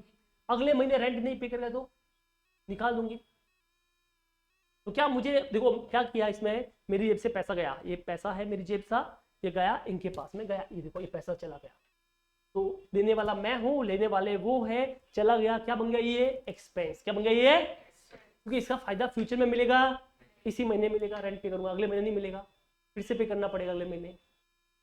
पर अगर मैं ये बिल्डिंग इनसे खरीद लूं, इसमें भी पार्टी यही है, देने वाली यही है, लेने वाला मैं ही हूं, पैसा मैं ही दे रहा हूं, जा रहा है इनके पास में। बट अब मुझे बताओ क्या इसका बेनिफिट मुझे अभी मिलेगा, लॉन्ग टर्म मिलेगा? दोनों ही केस में चीज तो सेम थी, पैसा मैं ही दे रहा था, ये ले रहे थे, चीज फ्लो सेम हो रहा है। बट वेट, अब चेक कीजिए, जो बेनिफिट है वो शॉर्ट टर्म है कि लॉन्ग टर्म है? Long term. तो जो बदले में चीज मिली है, मुझे जो फायदा मिल रहा है, अगर वो शॉर्ट टर्म है तो क्या हो गया वो एक्सपेंस। जैसे इलेक्ट्रिसिटी बिल हमने यूज किया, इस महीने लाइट बिल पे किया, अगले महीने नहीं करेंगे तो क्या होगा, कट जाएगी। तो ये फायदा शॉर्ट टर्म है कि लॉन्ग टर्म है? शॉर्ट टर्म, क्योंकि क्या बन गया ये एक्सपेंस। बट अगर यही फायदा लॉन्ग टर्म होता तो असेट्स, हमने पूरा वो जो क्या बोलते हैं, जो लाइट बनाता है, सोलर पावर पैनल जो होते हैं, वही खरीद लिया अपन ने। अब मुझे बताओ क्या इसका बेनिफिट शॉर्ट टर्म होगा कि लॉन्ग टर्म होगा? लाइट तो उसमें भी मिलती है, उसमें भी मिलती है, फर्क कहाँ हो गया बेनिफिट में? वो बेनिफिट शॉर्ट टर्म है कि लॉन्ग टर्म है? क्या ये तुमको समझ में आया? तो आप जब कोई सामान लेते हो, कोई खर्चा करते हो, पैसा देते हो, तो आपको देखना कि वो बेनिफिट शॉर्ट टर्म होगी। अगर वो बेनिफिट शॉर्ट टर्म है तो क्या हो गया एक्सपेंस, और लॉन्ग टर्म हुआ तो क्या हो गया असेट्स। 90% चीजें इसमें कवर होती है। कितनी चीजें? 10% छोड़ देते हैं, वो अब बहुत सारी चीजें दूसरी भी आती है, अभी 90% चीजें इसमें कवर होती है। आया समझ में? तो एक होती है एक्सपेंस, दूसरा क्या हो गया असेट्स, छोटा सा डिफरेंस था। अब लायबिलिटी की और इनकम की बात करते हैं। कैपिटल इज ऑल्सो लायबिलिटी ना, तो अपन एक ही बोलते हैं लायबिलिटी और इनकम। दोनों में एक छोटा सा खासियत है, दोनों में पैसा आएगा, पैसा आएगा। तो इनकम में भी पैसा आएगा, लायबिलिटी में भी पैसा आएगा। बट इनकम में जो पैसा आएगा वो कभी वापस करना, वो अपना ही हो गया। बट लायबिलिटी में जो पैसा आएगा वो क्या होगा, वापस करना पड़ेगा। तो मैंने आपको पढ़ाया और मुझे आपसे फीस का पैसा मिला, क्या ये पैसा मुझे आपको वापस करना पड़ेगा? तो मेरे लिए क्या बन गया इनकम, क्योंकि ये पैसा मुझे वापस नहीं करना। पर अभी मुझे नीचे नाश्ता करना था, कुछ मेरे गेस्ट आए थे, उनको पार्टी देनी थी, और मेरे पास पैसे नहीं थे, तुम मेरे रईस हो, तुमने मुझे पैसे दिए 5,000 रुपए, क्या ये पैसा मुझे वापस करना पड़ेगा? दोनों ही केस में मैंने आपसे ही पैसा लिया, बट सेकंड वाला केस में ये पैसा क्या हो गया मेरे लिए लायबिलिटीज, ये पैसा मुझे आपको वापस करना है। और फर्स्ट वाला केस में वापस नहीं करना है। दोनों केस में आप दे रहे थे, मैं ले रहा था। अब मुझे बताओ क्या डिफरेंस था दोनों में? छोटू सा डिफरेंस था। क्या डिफरेंस था? जो इनकम होती है उसमें कभी पैसा वापस करना, मेरी एक बैंक है कोटक महिंद्रा बैंक, मेरा उधर अकाउंट है, उसमें पैसे पड़े, तो उसने मुझे इंटरेस्ट दे दिया, क्या ये इंटरेस्ट मुझे कभी भी वापस करना है? इसको नहीं। क्या बन गया ये मेरे लिए इनकम। बट मैंने उधर से एक लोन ले लिया बैंक से, तो क्या ये पैसा मुझे वापस करना पड़ेगा? हाँ। क्या बन गया ये लायबिलिटी। इस तरह से इनकम और लायबिलिटी में दोनों में पैसा आएगा, बट ये पैसा वापस नहीं करना है तो इनकम बनेगा, और वापस करना तो क्या बनेगा लायबिलिटी। बोलो क्या ये समझ में आया आपको? ना आगे बढ़ते हैं। अभी जो कैपिटल होता है, मेरा मेरा एक क्वेश्चन है, ये जो कैपिटल होता है ये लायबिलिटी साइड क्यों होता है? ओनर का पैसा ना बेटा, ओनर तो बिजनेस का मेन इंसान होता है, तो ये लायबिलिटी कैसे हो गया? ओनर ने पैसा दिया तो लायबिलिटी कैसे हो गया? हाँ वेरी गुड। क्या? तो उससे क्या होगा?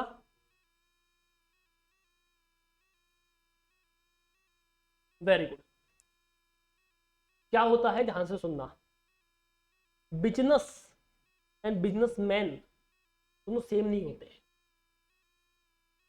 इस कॉन्सेप्ट को बोलते हैं सेपरेट एंटिटी कॉन्सेप्ट। क्या बोलते हैं इसको? Separate entity concept. क्या बोलते हैं इसको? Separate entity concept. कि बिजनेस और बिजनेसमैन दोनों कभी सेम होते हैं? दोनों डिफरेंट डिफरेंट होते हैं। तुम मानते नहीं, मैं बताता हूं। रिलायंस नाम सुना है? कौन लेके आया था? धीरू भाई अंबानी। किधर है धीरू भाई अंबानी आज? ऊपर मजे कर रहे हैं। तो रिलायंस तो है, जब धीरू भाई अंबानी और रिलायंस सेम होते तो फिर रिलायंस भी बंद होनी चाहिए थी ना। रिलायंस तो बंद नहीं हुई। टाटा कौन लेके आया था? जमशेद टाटा। आज तो नहीं हो तो गए कब के, टाटा तो चल रहा है। क्या दोनों सेम है अलग है? दोनों अलग है। तो सेम होते तो जब वैसे ही वो गए तो ये भी बंद होनी चाहिए थी। तो क्या दोनों सेम थे क्या अलग थे? अलग अलग। समझ में आया? इसी तरह से कंपनी थी, नाम था उसका जमूरा लिमिटेड। क्या नाम था उसका? जमूरा लिमिटेड। क्या नाम था उसका? जमूरा लिमिटेड। कंपनी मेरी थी, कंपनी बंद हो गई, मैं तो बंद नहीं हुआ, मैं तो जिंदा हूँ अभी भी। तो क्या हम दोनों सेम है क्या अलग है? अलग है। तो क्या दोनों सेम होता है कि अलग होता है? अलग अलग। पहले तो दिमाग में ये बिठा लो, कंपनी बिजनेस और बिजनेसमैन दोनों क्या होते हैं? अलग अलग होते हैं, डिफरेंट डिफरेंट। अब जब मैंने पैसा डाला, मान लो मैंने सीएफ में पैसा डाला, तो सीएफ कोई रियल में तो नहीं है बट आर्टिफिशियल पर्सनल है। तो जब मैंने पैसा डाला तो मैंने ये सोचा कि ये सीएफ से मुझे पैसा वापस मिलेगा। आज मैं पैसा डाल रहा हूं तो मैं क्यों डाल रहा हूं कि ये पैसा मुझे क्या मिलेगा? ज्यादा पैसा मिलेगा। अब जो आप ये अकाउंटिंग करते हो वो मेरे हिसाब से नहीं करते, आप किसके हिसाब से करते हो? सीएफ के हिसाब से करोगे। तो सीएफ में जो भी पैसा आया है तो सीएफ क्या बोलता है कि ये पैसा तो मुझे इसने गुजरात ने डाला है तो इनको वापस करना है। तो बताओ, पैसा तो मैं ही डाल रहा हूँ बट सीएफ क्या बोल रहा है? ये पैसा वापस करना है, अभी नहीं करना है, ओनर का पैसा लास्ट में करना है, एंड में। तो मुझे बताइए, तो सीएफ क्या बोलेगा कि ये पैसा जो आया उसके लिए एसेट हुआ कि लायबिलिटीज हुआ? लायबिलिटीज। ये पैसा जो आया है उसके हिसाब से तो उसको वापस करना है, उसका नहीं है।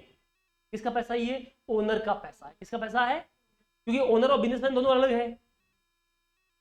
ओनर और बिजनेस दोनों क्या है? अलग अलग है। तो बिजनेस में जब ओनर ने पैसा डाला तो बिजनेस क्या बोलता है? ये पैसा मुझे वापस करना पड़ेगा। इसके लिए जब वो पैसा आता है तो उसे क्या बोलते हैं अपन? लायबिलिटीज। क्या बोलते हैं उसको? समझ में आया कि नहीं आया? अंडरस्टूड? ठीक है, तो इस तरह से हम बोलेंगे कि ये इस तरह से आइडेंटिफाई कर सकते हो कि ये मेरी लायबिलिटीज है, एसेट है, इनकम है, कैपिटल है और एक्सपेंस। बताइए, यहां तक किसी को भी डाउट है तो आप बोल सकते हो। समझ में आया आपको? पक्का? चलो आगे बढ़ते हैं अपन।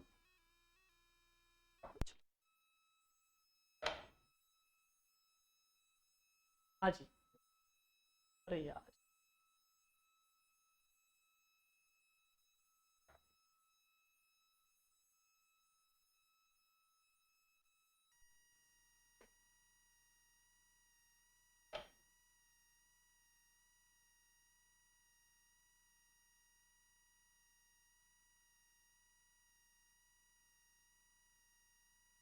ठीक है।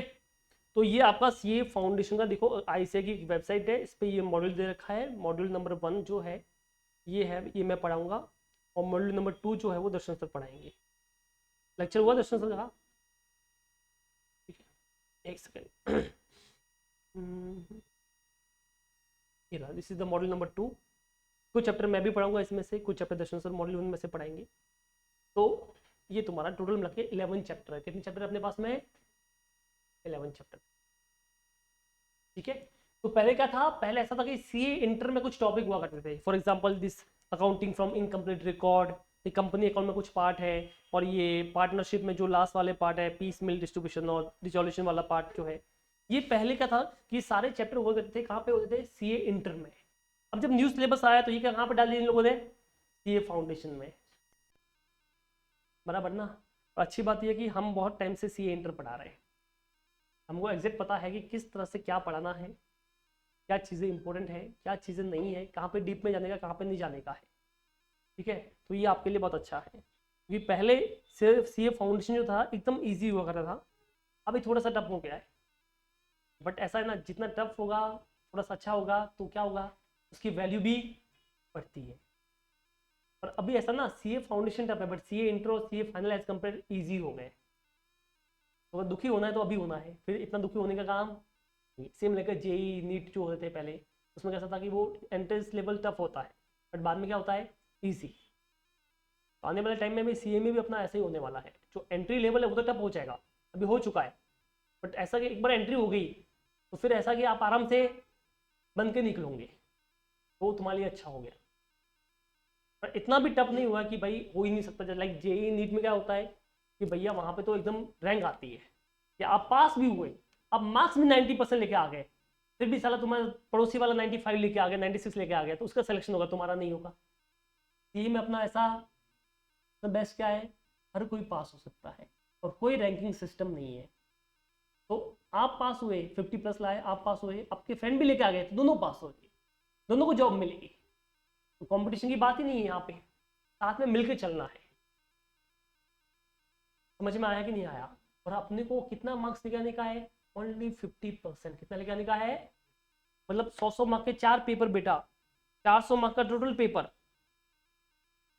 और अपने को कितने लाने का? सिर्फ 200 मार्क्स बस, आधे मार्क्स 50%। और उसमें भी ऑप्शन मिलता है क्वेश्चन में कि भाई पेपर 100 मार्क का नहीं होता, पेपर 120 मार्क का होता है, 116 मार्क का होता है, मतलब आपको एक ऑप्शन भी मिलता है।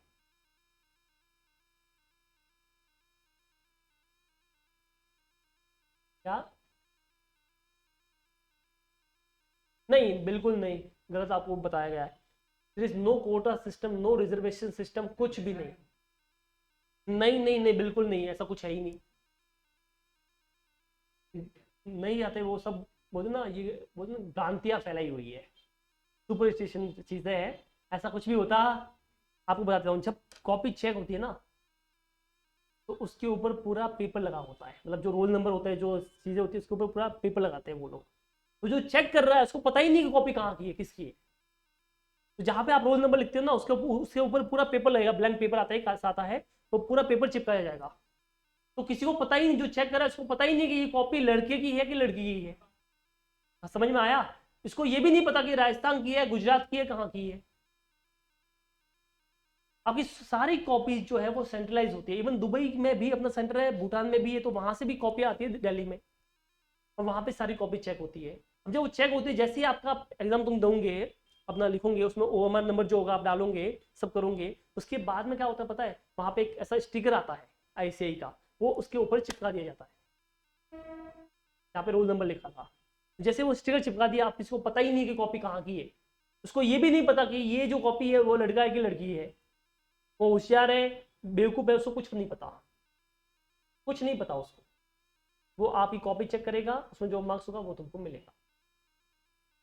And there is no reservation system कि भाई ये कास्ट ज़्यादा मिलेगा, ये कास्ट कम, ऐसा कुछ है ही नहीं। सबके लिए इक्वल है चीज़ें। बड़ा सिंपल है, और अपने लिए सबसे बेस्ट चीज़ है कि अगर तुम यहाँ पे हार्ड वर्क करोगे, मेहनत करोगे, तो तुम पास होंगे। वो एमसीक्यूज में होती है 0.25, मतलब अगर आपने 4 क्वेश्चन तुम अटेंड कर रहे हो, तो 4 में से एक रॉन्ग हो गया, तो आपको 4 मार्क्स नहीं मिलेंगे, 3 मार्क्स भी नहीं मिलेंगे, 3 में से भी वो एक जो तुम्हारा रॉन्ग हुआ है उसका 0.25 कट जाएगा। ऐसा है। समझ में आया ये वाला?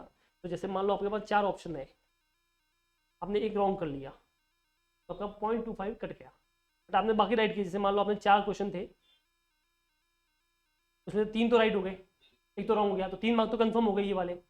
बट 3 में से ये, क्योंकि 0.25 नेगेटिव हुआ है, 3.25 भी कट जाएगा, तो यू विल गेट 2.75 मार्क्स।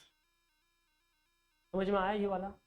अभी इसमें क्या बढ़िया चीज़ है कि हाँ, हमने क्या बोला, यहाँ पे सबसे बेस्ट चीज़ क्या है कि यहाँ पे रैंकिंग सिस्टम नहीं है।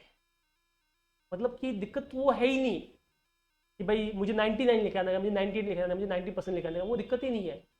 सिर्फ इतनी सी चीज़ है, 50% लेके आओ। उसमें भी एक बढ़िया चीज़ है कि आपको 40% पर सब्जेक्ट कंपल्सरी लाना है बस। तो अगर मान लो जैसे तुम्हारा अकाउंट्स अच्छा है, उसमें तुम 70 मार्क्स लेके आ गए, बट बाय चांस तुम्हारा मैथ्स थोड़ा सा वीक हुआ, उसमें तुम लेके आ गए 45, तो भी तुम्हारा सेटअप हो जाएगा। कि जब वो 50% देखा जाएगा तो सारे सब्जेक्ट का मिला के देखा जाएगा। तो जो 400 में से 200 लाना है, वो सारे सब्जेक्ट का मिला के लेके आने का है। पर एवरेज सब्जेक्ट में कितना मार्क्स लेके आना पड़ेगा? 40 मार्क्स, 40 मार्क्स कंपल्सरी है, तो 40 मार्क्स तो लाना ही पड़ेगा। तो अगर मान लो अकाउंट्स में 90 आ गए, मैथ्स में भी 95 आ गए, बट लॉ में 25 आए, तो फेल हो जाऊंगी, बराबर ना? तो आपको तो दिमाग में 50% ही बिठाना है। बट अगर मान लो किसी में 46 आ गया, किसी में 67 आ गया, तो वो एडजस्ट हो जाएगा, तो वो भी चिंता नहीं है। बट अपने दिमाग में कितना रखना है? अपने को 50% ही रखना है, 50% लेके आने का है। पर तैयारी जो है वो कभी 50 की मत करना। तैयारी हमेशा होती है 80-90% की। तो जब 80-90 की तुम तैयारी करोगे तो कितना आ जाएगा? 50 तो आ ही जाएगा। उतनी तो हम कराते हैं, तो आप उसकी चिंता मत करो, ठीक है? उतना तो आप आराम से कर लोगे। तो बड़ी बात, सीए फाउंडेशन में पास होना कोई बड़ी बात नहीं है। लोग आईएएस करते हैं, आरएस करते हैं, उनको तो पता भी नहीं क्वेश्चन कहाँ से आएंगे। और जीके का क्वेश्चन पता नहीं कौन सी बुक का ऑथर पूछ ले, पता ही नहीं उनको। और हमारा तो सिस्टम फिक्स है, ये जो बुक है उसी में से आना है, सिर्फ थोड़ा सा नाम चेंज कर लेंगे, थोड़ा ऊपर नीचे घुमा देंगे, बट आएगा तो उसी में से, कॉन्सेप्ट तो वही है। कई बार क्वेश्चन सेम के सेम आता है, सेम के सेम, अमाउंट भी सेम कई बार। तो मान लो 100 मार्क का पेपर है तो उसमें 30 या 40 मार्क का तो तुमको सेम मिलेगा, सेम डिट्टो। 15-20 मार्क का ऐसा होगा जो थोड़ा ऊपर नीचे कर लेगा, और 10-20 मार्क का एक्स्ट्रा आ जाएगा, बाकी सब तो एकदम सेम का सेम आता है। तो इसमें कोई प्रॉब्लम है ही नहीं, प्रॉब्लम बस एक ही कि आपको पढ़ना है, हार्ड वर्क करना पड़ेगा अपने को, ठीक है। तो पढ़ोगे तो हो जाएगा बेटा, कोई दिक्कत की बात नहीं है। हाँ जी, तो मैं बता रहा था आपको यहाँ पे कि ये अपना मॉड्यूल है, ये मॉड्यूल 1 है, इसमें कुछ चैप्टर्स है आपके सामने। इसमें अपनी चैप्टर अपन शुरू करेंगे BRS, बैंक रिकंसिलिएशन स्टेटमेंट। नाम सुना है? क्या होता है बेटा BRS?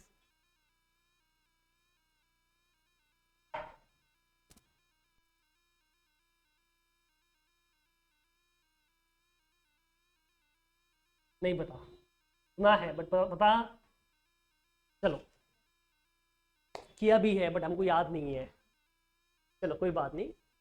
देखो क्या है, बड़ा सिंपल छोटा सा फंडा है कि अगर मेरा कोई अकाउंट है किसी बैंक में है, ठीक है, तो मैं जो भी पैसा डिपॉजिट या विड्रॉल करता हूँ, क्या उसका हिसाब मेरा बैंक भी रखता होगा कि नहीं रखता होगा? सोच के देखो, लॉजिकली सोचना, क्या मेरा बैंक मेरा हिसाब रखता होगा? सोचो, नहीं रखता तो बेटा मैं जाऊंगा बैंक में, मैं बोलूंगा 500 करोड़ दे दे भैया, आप नहीं रहता मैं बोल दूंगा 500 करोड़ दो, दे देगा बैंक? नहीं सर लेके जाओ, दे देगा? क्यों? औकात भी तो होनी चाहिए उतनी। तो चेक करेगा आपके अकाउंट में पैसे है कि, मान लो आपने आज अकाउंट ओपन कराया, उसमें 100 रुपये डाले, 10 दिन के बाद तुम जाते हो उसी अकाउंट, कुछ नहीं किया, 10 दिन में जाते हो, मतलब 2 लाख रुपए मुझे दे दो, बैंक वाले दे देंगे? आप क्यों नहीं देंगे? पहले से नहीं है। तो क्या बैंक अपना हिसाब मेंटेन करता है कि नहीं करता है? करता है। अब जो बैंक हिसाब मेंटेन करेगा तो आपको वो इन्फॉर्मेशन भी देता है, देखो मैंने आपका ये हिसाब मेंटेन किया, ये चीजें आया, ये पैसा मेरे पास आया, ये पैसा गया, उसे बोलते हैं पासबुक। क्या बोलते हैं उसको? या उसको प्यार से बोलते हैं बैंक स्टेटमेंट। क्या बोलते हैं उसको? तो दो चीज होती है कि आप क्या करोगे, जो बैंक में आपने पैसा जमा किया, विड्रॉल किया, उसका सारा हिसाब जो है वो बैंक मेंटेन करता है, और जो बैंक मेंटेन करके देगा आपको उसे क्या बोलेंगे प्यार से? पासबुक। क्या बोलेंगे उसको प्यार से? या उसे बोलते हैं बैंक स्टेटमेंट। आज की डेट में बैंक स्टेटमेंट होता है। तो क्या मेरा हिसाब सिर्फ बैंक ही मेंटेन करता है कि मैं खुद भी करता है? खुद भी करता है। हमने अभी अभी स्टार्ट में पढ़ा था कि जो भी अकाउंटिंग में, बिजनेस में जो भी ट्रांजेक्शन होते हैं, जो भी चीजें होती है, क्या वो हमको मेंटेन करनी होती है कि नहीं होती है? होती है। और तभी हमने देखा कि एक जर्नल होता है, फिर सब्सिडी बुक होती है, और उसके अंदर हम एक बुक मेंटेन करते हैं जिसका नाम क्या होता है? Cash book. क्या नाम होता है उसका? ये जो कैश बुक होती है ये क्या होती है कि जो भी पैसा आया है और जो भी पैसा गया है उसकी हम रिकॉर्डिंग करते हैं। क्या करते हैं उसकी? कि मैंने इतना पैसा आया, इतना पैसा गया, ये भी पढ़ेंगे अपन बाद में। तो कैश बुक होती है, उसमें 3 कॉलम वाली होती है। कितनी होती है? 1 कॉलम भी होती है, 2 कॉलम भी होती है, 3 कॉलम भी होती है। 1 कॉलम में सिर्फ एक ही अमाउंट होता है कैश, 2 कॉलम में कैश भी होता है और बैंक भी होता है, 3 कॉलम में कैश बैंक डिस्काउंट भी होता है। तो जो बैंक कॉलम होता है वो क्या होता है कि बैंक में जितना पैसा डाला और जितना पैसा विड्रॉल किया वो सारा हम मेंटेन करते हैं। और क्या करते हैं, क्योंकि हमको भी तो मालूम होना चाहिए कितना पैसा मेरा बैंक में है, कितना नहीं है। समझ में आया कि नहीं आया? तो मैं भी अपना हिसाब मेंटेन करता हूं, बैंक भी अपना हिसाब मेंटेन करता है कि नहीं करता है? करता है। तो मैंने भी अपना हिसाब मेंटेन किया है, बैंक ने भी हिसाब मेंटेन किया है, तो जितना बैलेंस मैं सोच रहा हूं मेरी बैंक में पड़ा है, बैंक भी तो उतना ही बोलना चाहिए। मैं बोल रहा हूं कि मेरा बैंक में पड़ा है 10,000 रुपया, बैंक बोलता है पड़ा है 2,000 रुपया, तो क्या होगा? हार्ट अटैक आएगा भैया। ऐसा कैसे? 8,000 कम कैसे हो गए? अभी मान लो आपने आज अकाउंट ओपन कराया, अंदर 10,000 रुपये डाल दिए, कल 1 लाख और डाल दिया, कितना बैलेंस हो गया? 1,10,000। परसों तुम गए विड्रॉल करने, बैंक वाला बोलता है मैडम आपका अकाउंट में सिर्फ 30,000 रुपये बचे। तो तुम्हारे दिमाग में क्या आएगा? टेंशन, हार्ट अटैक, ये क्या हो गया? ऐसा कैसे हो गया? मैं तो कल जमा कराई 10,000 और आज 1 लाख कराया, परसों तो ये कराया, तो इतना पैसा होना चाहिए, मैं तो निकाली भी नहीं हूँ। ऐसा थोड़ी होता है। बैंक बोलेगा यही है हिसाब, देख लो हमारे पास तो 30,000 दिखा रहा है। तो ऐसा हार्ट अटैक आएगा कि नहीं आएगा? कई बार बैंक ज्यादा भी बोलती है। आप बोलोगे 1 लाख जमा कराया, 10,000 ये था, 1,10,000 हो गया। बैंक बोला मैडम पागल हो क्या, आपके अकाउंट में 2 लाख रुपए पड़े। बोले, क्या बात कर रहे हो, 2 लाख रुपए? हाँ। तो खुशी भी हो गया, कहाँ से आगे पता नहीं, पैसे आ गए, मजा आ गया। समझ में आया कि नहीं आया? और ज्यादा दुख भी काम का नहीं है, ज्यादा खुशी भी काम की नहीं है। तो अपना हिसाब बड़ा सिंपल है, जितना मैं बोल रहा हूँ उतना क्या होना चाहिए, मैच। पर वो अगर मैच होता है तो ये चैप्टर ही काम का नहीं है, वो चैप्टर आएगा ही नहीं बेचारा। जितना तुम बोल रहे हो तुम्हारा बैंक भी उतना ही मेंटेन कर रहा है, तो मैं क्यों आऊँ, ये आएगा ही नहीं बेचारा। पर जितना तुम बता रहे हो और जितना तुम्हारा बैंक बता रहा है, अगर वो दोनों मैच नहीं होगा तो हार्ट अटैक आएगा या खुशी से पागल होंगे, दोनों ही केस में लफड़ा है। पागल हुए तो लफड़ा, हार्ट अटैक आया तो लफड़ा। तो मतलब इस हार्ट अटैक और पागलपन को दूर करने के लिए क्या बनाएंगे अपन, BRS। तो फुल फॉर्म क्या है, बैंक रिकंसिलिएशन स्टेटमेंट।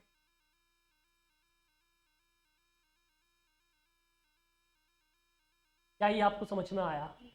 ठीक है, तो पहले तो ये समझिए क्यों बनता है, कैसे बनता है वो बात की बात है। क्यों बनेगा कि अगर तुम्हारा कैश बुक का बैलेंस, कैश मतलब वो कैश बुक का बैंक कॉलम जो आपने मेंटेन किया है, और एक पासबुक का बैलेंस, अगर दोनों मैच हो रहे हैं तो दिक्कत ही नहीं है। पर दोनों मैच नहीं हो रहे तो उनको मैच कराने के लिए जो बनेगा उसके क्या बोलते हैं, बैंक रिकंसिलिएशन स्टेटमेंट। इसका मतलब क्या है ये समझिए, ये एक ओनर है, बिजनेसमैन है, और ये तुम्हारी बैंक्स है। अगर ये दोनों का बैलेंस मैच होता है तो दिक्कत ही नहीं है, और ये दोनों का बैलेंस मैच नहीं होता है, इन दैट केस तुम क्या बनाओगे, BRS। प्यार से उसे बोलते हैं बैंक रिकंसिलिएशन स्टेटमेंट। ठीक है, तो देखो बेसिकली BRS क्या होता है वो देख लेते हैं।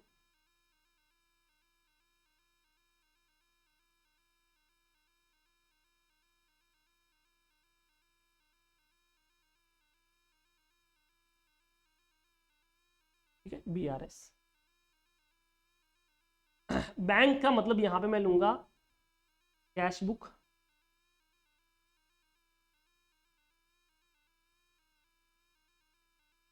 And passbook. इनका जो बैलेंस है वो मिसमैच होता है, क्या होता है, उस मिसमैच को मैच कराएंगे। और किसके थ्रू बनाएंगे, एक स्टेटमेंट के थ्रू। एक होता है अकाउंट, क्या होता है, अकाउंट ऐसा होता है वर्टिकल होता है जिसमें टू और बाय होते हैं। स्टेटमेंट कभी ऐसा टू और बाय वाला नहीं होता, वो सीधा होता है, एडलेस होता है उसमें। तो अपन क्या करेंगे, इनको कैश बुक और पासबुक के बैलेंस को मैच कराएंगे बाय द स्टेटमेंट। रिकंसल करना मतलब मैच करना। तो हम बोलेंगे कैश बुक कितना बैलेंस दिख रहा है, बोला 1 लाख।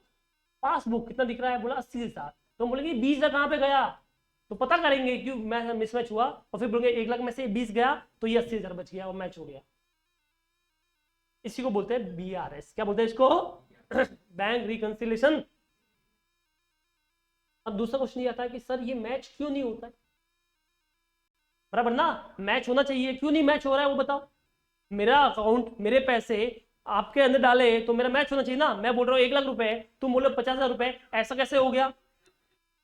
तो जाके झगड़ा करने का बैंक वाले के साथ में, ऐसा कैसे, क्यों मैच नहीं हो रहा है। तो हम अभी कुछ रीजन देख रहे हैं कि मैच क्यों नहीं होता है, क्यों इन दोनों में डिफरेंस आता है वो देख रहे हैं। तो कुछ रीजन देख रहे हैं, तो बाद में लिखा दूंगा, अभी सिर्फ समझो कि ये रीजन क्या है, क्यों आपका कैश बुक और पासबुक में दोनों मैच होता नहीं है। क्या रीजन है जिसके से मैच नहीं हो सकता है।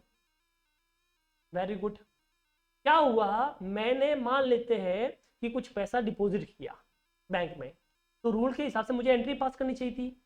मैं एंट्री पास करने के लिए पेन हाथ में पकड़ा, तभी फोन आ गया और मैं फोन देखने लग गया। मैं अरे क्या हुआ क्या हुआ, हाँ आया आया, और मैंने फोन रख दिया, बुक बंद कर लिया, मैं भाग गया।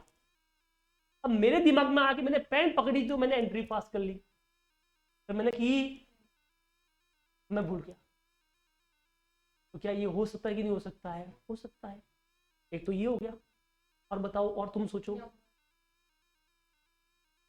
कि मान लो रॉन्ग एंट्री, अमाउंट रॉन्ग लिख दिया कि मैंने बैंक में जमा कराया 1 लाख रुपए, कितना कराया है, तो मैंने 1 लाख लिखा, मैंने ये अकाउंट में 1 लाख रुपए जमा करा दिए।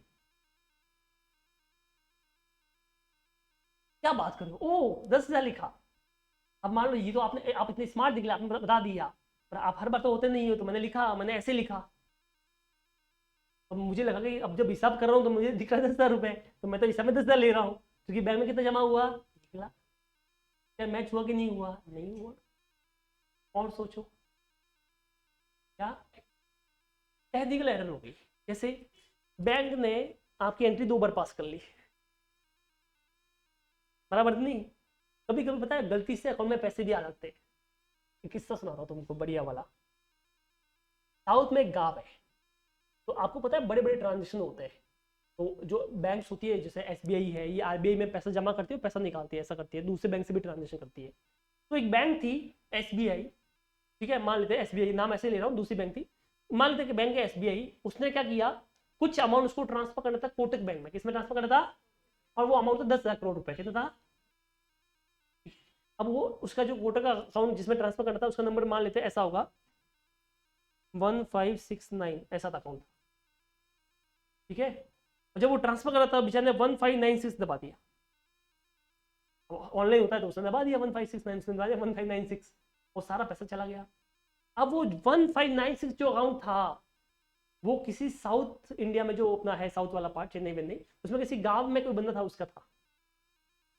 तो वो गया एटीएम में पैसे निकालने 2 दिन के बाद, उसको पता ही नहीं, बैंक वाला भी भूल गया, उसको भी नहीं पता नहीं हुआ है, और बाद में उनका कम्युनिकेशन हुआ ही नहीं, तो उसको पता ही नहीं, वो गया बैंक में एटीएम में निकालने, जैसे एटीएम में से 100 रुपए निकाले, उसमें जो बैलेंस आ रहा है उसमें 0 0 0 0 सब आ रहा है। बोलता है साला एटीएम खराब हुआ क्या, ठीक है, तो उसने तो ऐसे छोड़ दिया।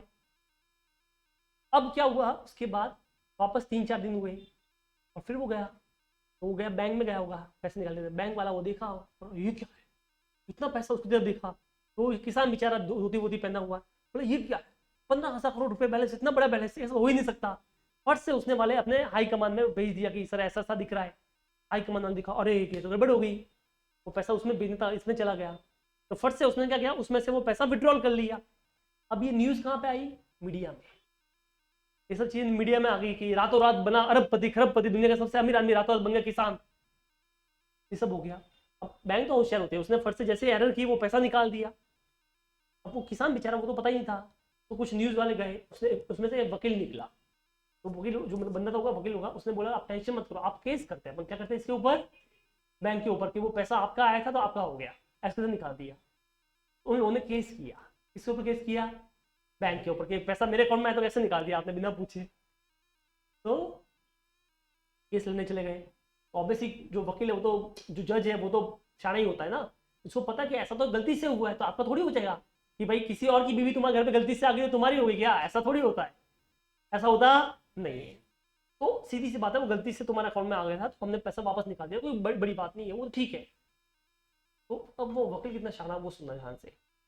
वकील ने बोला सर कोई बात नहीं, आपने पैसा ले लिया, हमको उससे दिक्कत, दिक्कत इससे कि वो पैसा जो है वो 2 दिन हमारे घर में रहा, हमारे घर मतलब उस अकाउंट में रहा है, तो उस पर जो इंटरेस्ट मिलता है वो तो मेरा होगा ना।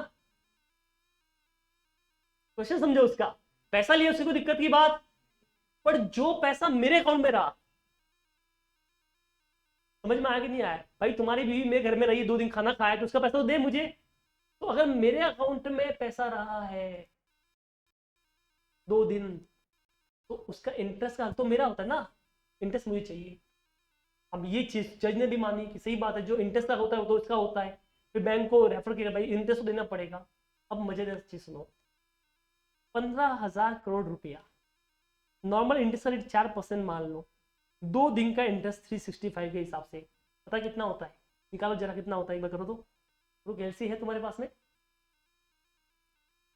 हाँ हाँ फोन पे कर लो, मैं कर लेता हूँ, देख लेते एक बार, ठीक है, एकदम सिंपल रेट से मैं बोल रहा हूँ, मिनिमम चीज। तो देखो 15,000 इंटू 4% बेटा, इंटू 2 डिवाइड बाई 365, 3.28 आया, 3.28 करोड़, 3,28,00,000 रुपए, 2 दिन का इंटरेस्ट कितना आया, एवरेज बता रहा हूँ, तो उसको कुछ करोड़ में इंटरेस्ट मिला था। अब मुझे बताओ वो 3 करोड़ इंटरेस्ट किसको मिला, वो जो बंदा था, कौन, जो अकाउंट होल्डर था, उसको मिला।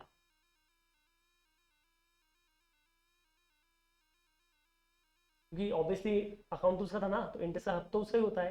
तो फिर वो केस लड़े, बकायदा केस लड़े हैं, और उसमें केस में जीते भी वो, उसने बोला कि बिल्कुल जो इंटरेस्ट का होता है वो उनका ही होता है। समझ में आया कि नहीं आया? तो ये चीज हुई थी, रियल में बता रहा हूँ, रियल लाइफ की स्टोरी है। अब मुझे बताइए कि जब उसके अकाउंट में 100 रुपए होंगे, पर जैसे बैंक वाले ने 15,000 डाले, तो क्या उन दोनों का बैलेंस मैच था कि मिसमैच था? तो ये भी तो रीजन हो सकता है, गलती से बैंक ने आपके अकाउंट में पैसे डाल दिए, पता ही नहीं था, और मिसमैच हो गया। बाद में क्या होगा वो छोड़ो, अभी तो मैच नहीं हो रहा ना, आज तो मैच नहीं हो रहा है, तो ये मिसमैच हो गया। और सोचो कि मिसमैच होते होंगे। नहीं, और मैं थोड़ा बताऊं, मान लो मैंने बैंक में पैसा डाला 1 लाख रुपए, ठीक है, तो मुझे लगा मेरे बैंक में 1 लाख होने चाहिए, पर मैंने एटीएम लिया, मैंने क्रेडिट कार्ड लिया, मैंने डेबिट कार्ड लिया, मैंने एसएमएस बैंकिंग ली, नेट बैंकिंग ली, तो उसका चार्जेस होगा कि नहीं होगा? तो क्या बैंक वाला आपको बार बार कॉल करेगा, सर आपके अकाउंट में से मैं 1,000 रुपए काट रहा हूँ चार्जेस का, क्या ऐसा बोलेगा? काट देगा सीधा। आपको एसएमएस किया, चलो आपने एसएमएस नहीं देखा, कौन देखता है? कितने एसएमएस आते हैं कंपनी वालों, मैं खुद नहीं देखता। आपको मेल किया, आपने मेल नहीं देखा, तो बैंक वाला बोला सर 99,000 पड़ा है, तुम बोलो 1 लाख पड़ा है, तो क्या दोनों का बैलेंस मैच हो रहा है, मिसमैच है? मिसमैच, बैंक चार्जेस कट जाते हैं। समझ में आया कि नहीं आया?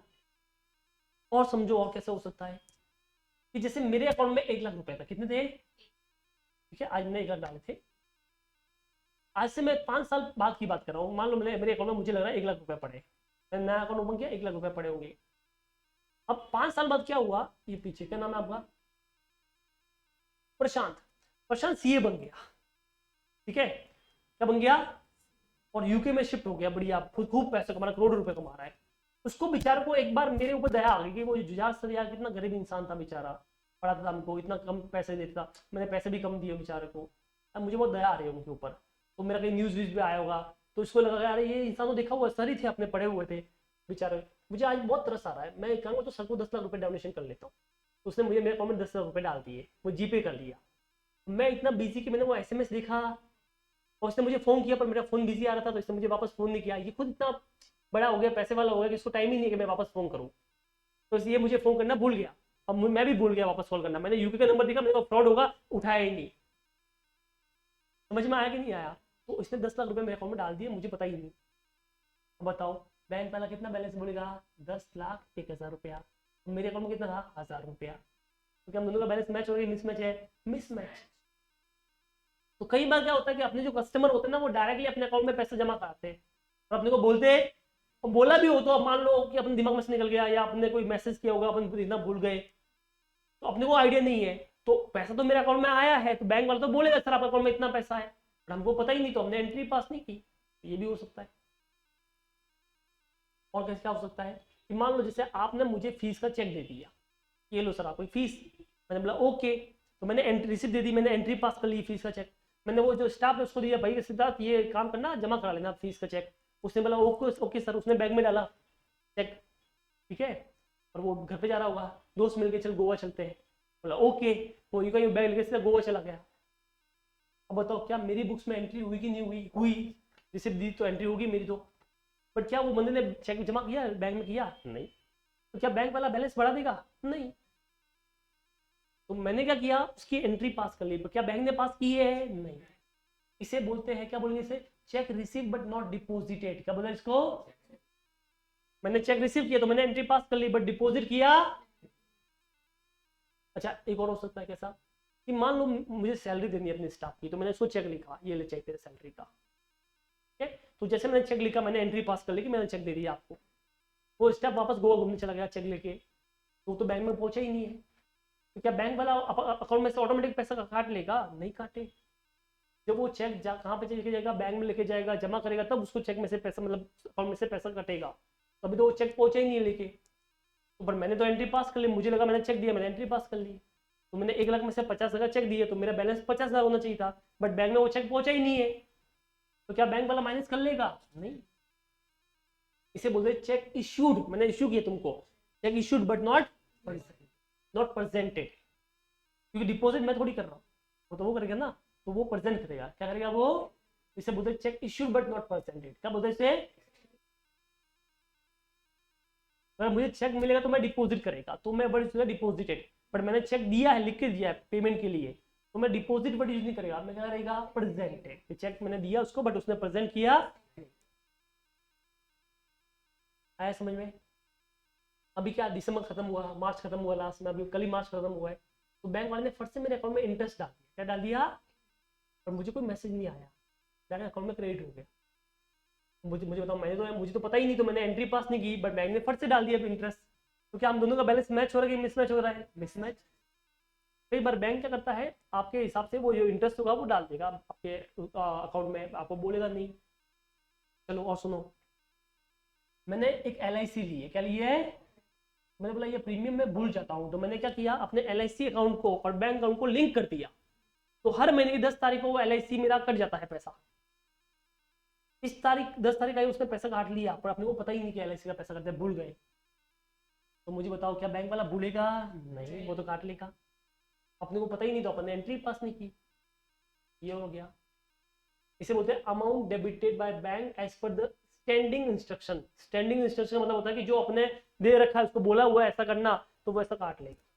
जैसा मेरा म्यूचुअल फंड जो है, उसका जो पैसा कटता है वो डायरेक्ट कटता है अकाउंट में से, मुझे कुछ आइडिया नहीं होता, तो एक फिक्स डेट पे ऑटोमेटिक कट जाएगा। वो SMS भी आता, वो मैंने ही बोला हुआ है कि इस मैंने फॉर्म में आया था, सबमिट कर लिया था, लिंक कर दिया अकाउंट को, तो हर 15 तारीख को मेरा पैसा कटता है। तो बैंक वाला हर बार थोड़ी फोन करेगा, सर पैसा काट रहा हूँ, सर पैसा काट रहा हूँ। आपने तो बोला काटेगा हर महीने की 15 तारीख को। क्या ये तुमको समझ में आया? ठीक है। आपने मुझे चेक दिया, मैंने बैंक में जमा भी किया, बट छुट्टियां आ गई, दिवाली की हॉलीडेज आ गए, तो मुझे तो याद ही नहीं, मैंने तो फट से एंट्री पास कर ली, मैंने दे दिया।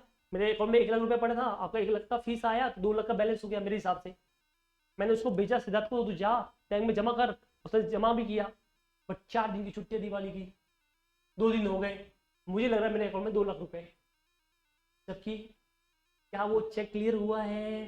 जमा हो गया, वो चेक बॉक्स में डाल दिया, बट वो 4 दिन के बाद ओपन होगा।